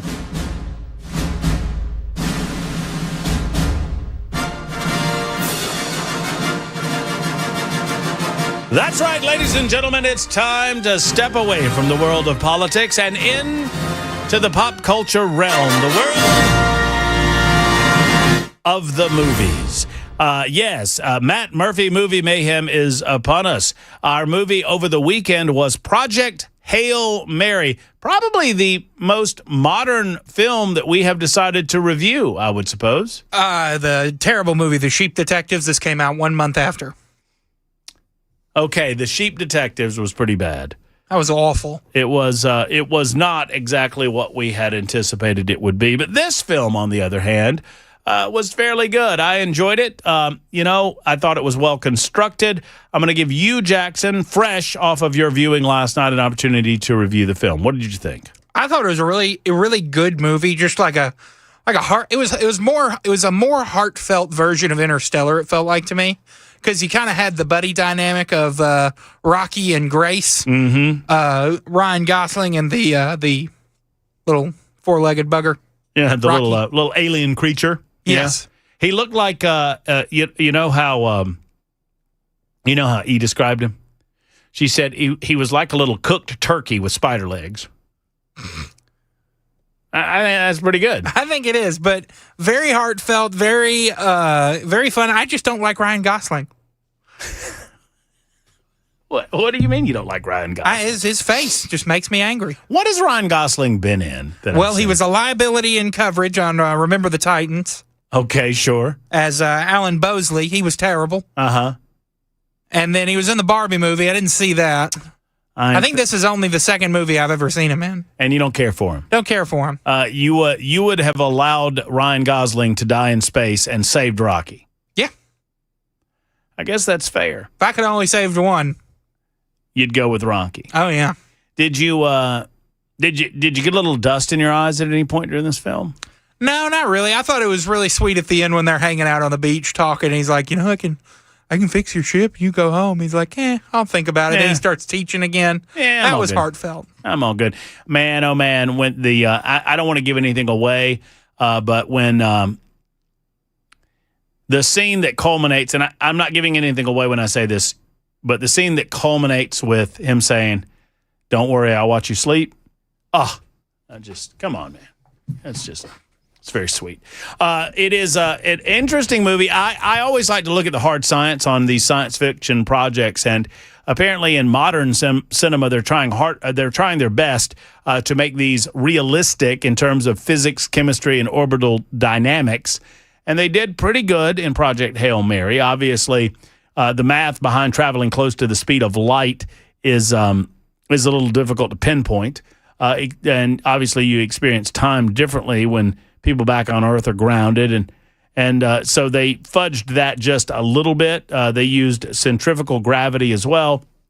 Orbital mechanics and a lot of those things were dead on. They were mathematically sound. But ultimately, this was, sure, it was a space movie. Sure, it was a movie about trying to save our sun and really save all of the stars except for the one, and ultimately save humanity and the rest of the universe. It was a buddy film. It was a film about relationships. It really did become a buddy film. Yeah, it was a movie about relationships. It was a movie about bonds that extend beyond, in this case, species or human beings and alien creatures. And in that way, it reminded me a little bit of Enemy Mine, which was an older film starring Dennis Quaid and Louis Gossett Jr. I give it 7.4 out of 11.2 Murphys. Wasn't a great movie. It wasn't something that I'm going to necessarily watch again. I don't mind Ryan Gosling. Apparently Jackson hates him. I loved Little Rocky. I think it was a good film. I would recommend it. Do you have any fun facts? I do have a few fun facts about the film. The line, "Rocky hate Mark," completely improvised. So listen for that one because it was not originally a part of the script. It was improvised. Gosling named an off-camera crew member named Mark during a take in a movie, and then the alien creature Rocky say, "Rocky hate Mark."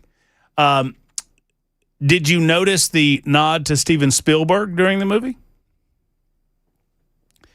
There was a point where Grace was attempting to communicate through the barrier with the alien creature that he had yet to name, and he tapped out bum, bum, bum, bum, bum on his keyboard, which is a direct musical nod to Close Encounters of the Third Kind.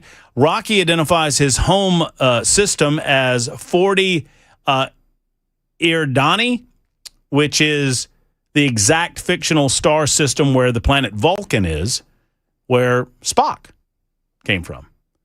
Oh, look at you. Can you do both hands? You know, a lot of people can only do the one. There was very little or no CGI used in this film. That's not very nice. Very little or no CGI used in the movie. No green screens, as a matter of fact. Instead of digital sets, the crew built a massive, fully enclosed spaceship interior mounted on giant hydraulic jacks. Rocky, by the way, was not CGI either. He was a puppet. He was a puppet. Lead puppeteer James Ortiz operated the physical alien on set. He initially recorded himself as a placeholder for dialogue. They had intended on hiring a voice actor, but directors liked the performance so much that they kept his original voice in the final movie. Did you catch the scene where he was dancing with the mop? Yes. That mop's name was Moppy Ringwald, after Molly Ringwald.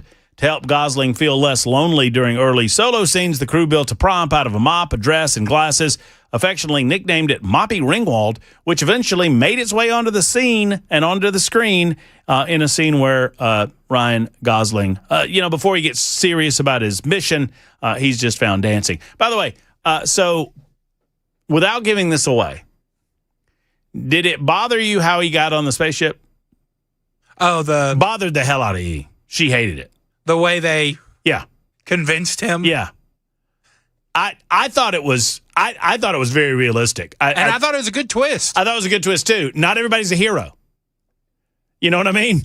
But sometimes you got to do, sometimes things got to happen. Sometimes we got to do what we got to do. And I had no issues with it. I thought it was a really good twist. It kind of made me go, "Oh, okay." Well, I mean, it kind of serious here. Yeah. We need the best. Anyway, we recommend it. What was your rating? I think it's a solid flat 7 out of 10. I just think it's a good. It's not a masterpiece. It's not Interstellar. It's not The Odyssey or Spider-Man. It's a 7 out of 10 movie. Yeah. No, it's a good movie. It overcomes young Jackson's hatred of Ryan Gosling enough to get 7 out of 10. He's in movies I like too. I love Remember the Titans, and I like this movie. Oh no, you gotta love. But they were very smart to intersperse the background scenes. I mean, it makes sense the way they did it. It gives you a good timeline for the story. Because if they did it with just him in space, it would have gotten boring. So doing the flashbacks make a lot of sense, and it makes sense because he doesn't really know what the hell he's doing and where the hell he is and who the hell he is at the beginning of the movie. Anyway. Also, the funeral scene was quite nice and lovely. Yeah. Wait, what funeral scene? Oh, yeah. No. I got it now. It was good. All right, that's all we're going to say. Otherwise, spoiler alert. It's 51 after the hour. Super Talk 99.7 WTN.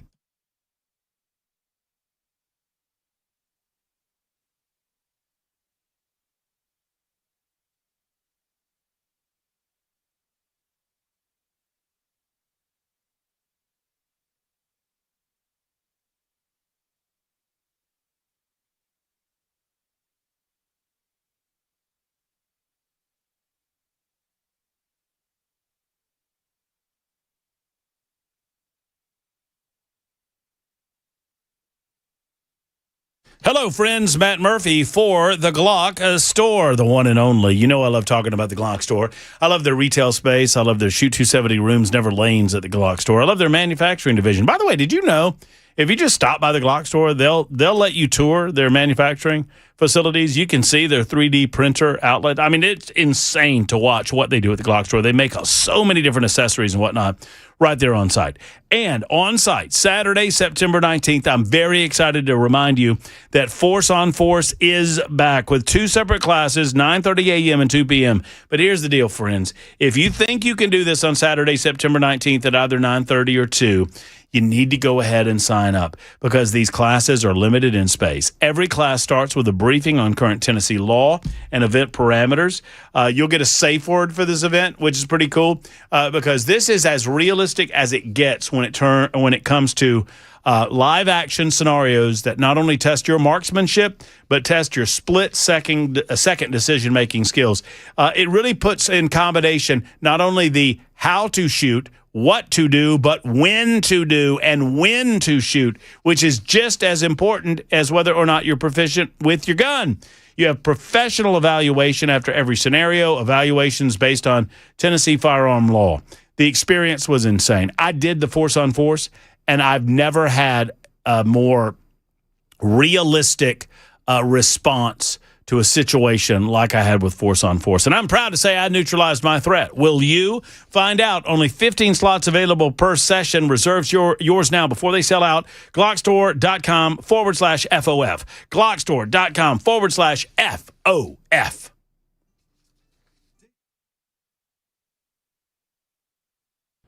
Hey, what's up, guys? It's Matt Murphy with Super Talk 99.7 WTN, and this morning we are out and about at my house, my brand new house that I've been talking about on the radio, with Nate from USS. What's up, brother? How are you? I'm excellent. How about you? I'm doing well. Good. We invited Nate out. Now, obviously, when you're a new homeowner, especially when you buy a house that's got a few years on it, you don't know what you're dealing with in terms of foundation. And I know that Nate knows a lot more about what I don't see and what I don't know about than I do. So bring the experts out and get them to check out your house.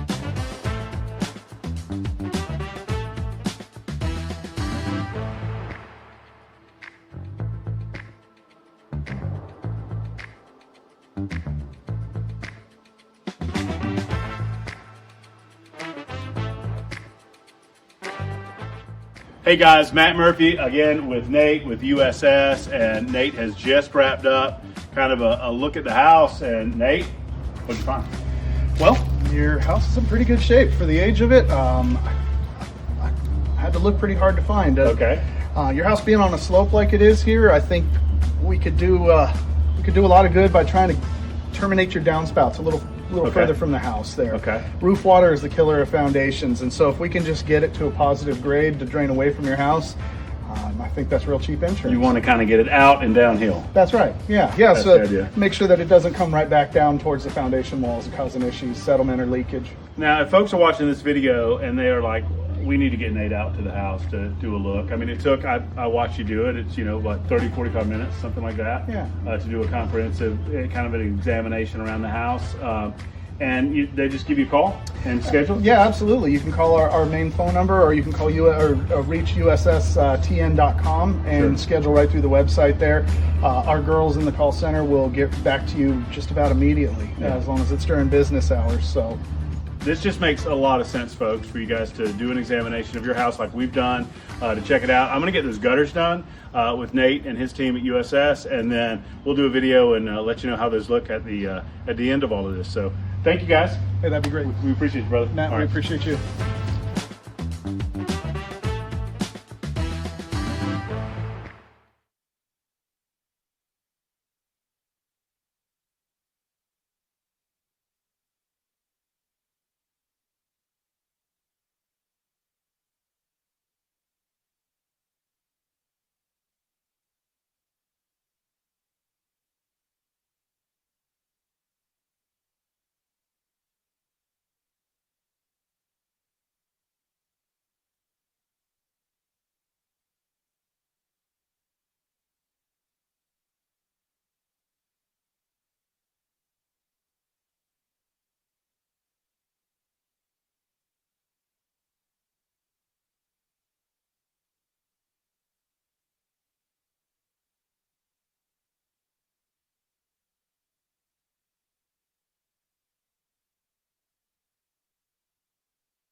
I just saw something that made me feel very old.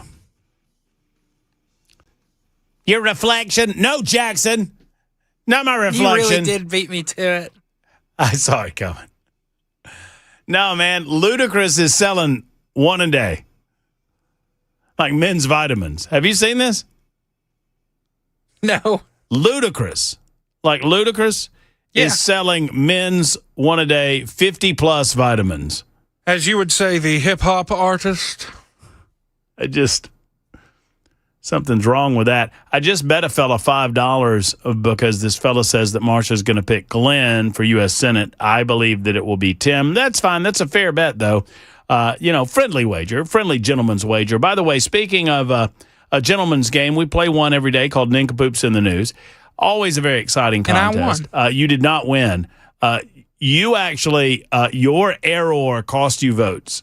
Several people said that you were cheating on the online poll, and they had to come over to the and I think it was an honest mistake. I'm going to go ahead and suggest that Jackson did not intend to put himself on there twice. But, hey, Jackson, you're looking at the winner today. How about that? No, Ken already went home. That is incorrect. Jack Johnson went too. No Jack, no Ken, no Jay Willie, Matt Murphy. Big winner. So the media is actually upset that Donald Trump and his team in the Secret Service protected the president above and beyond the media on Air Force One. What a bunch of morons. Of course they're going to do everything in their power to protect the president of the United States of America. The Iranians have declared their desire to assassinate him. Morons. I gave that about as much attention as it deserves. Until next time, for Ken Weaver, for young Jackson Williams, the rest of the crew, thank you for being with us. Matt Murphy speaking and saying, have a good day, pass it on, hug your loved ones. See you tomorrow, folks.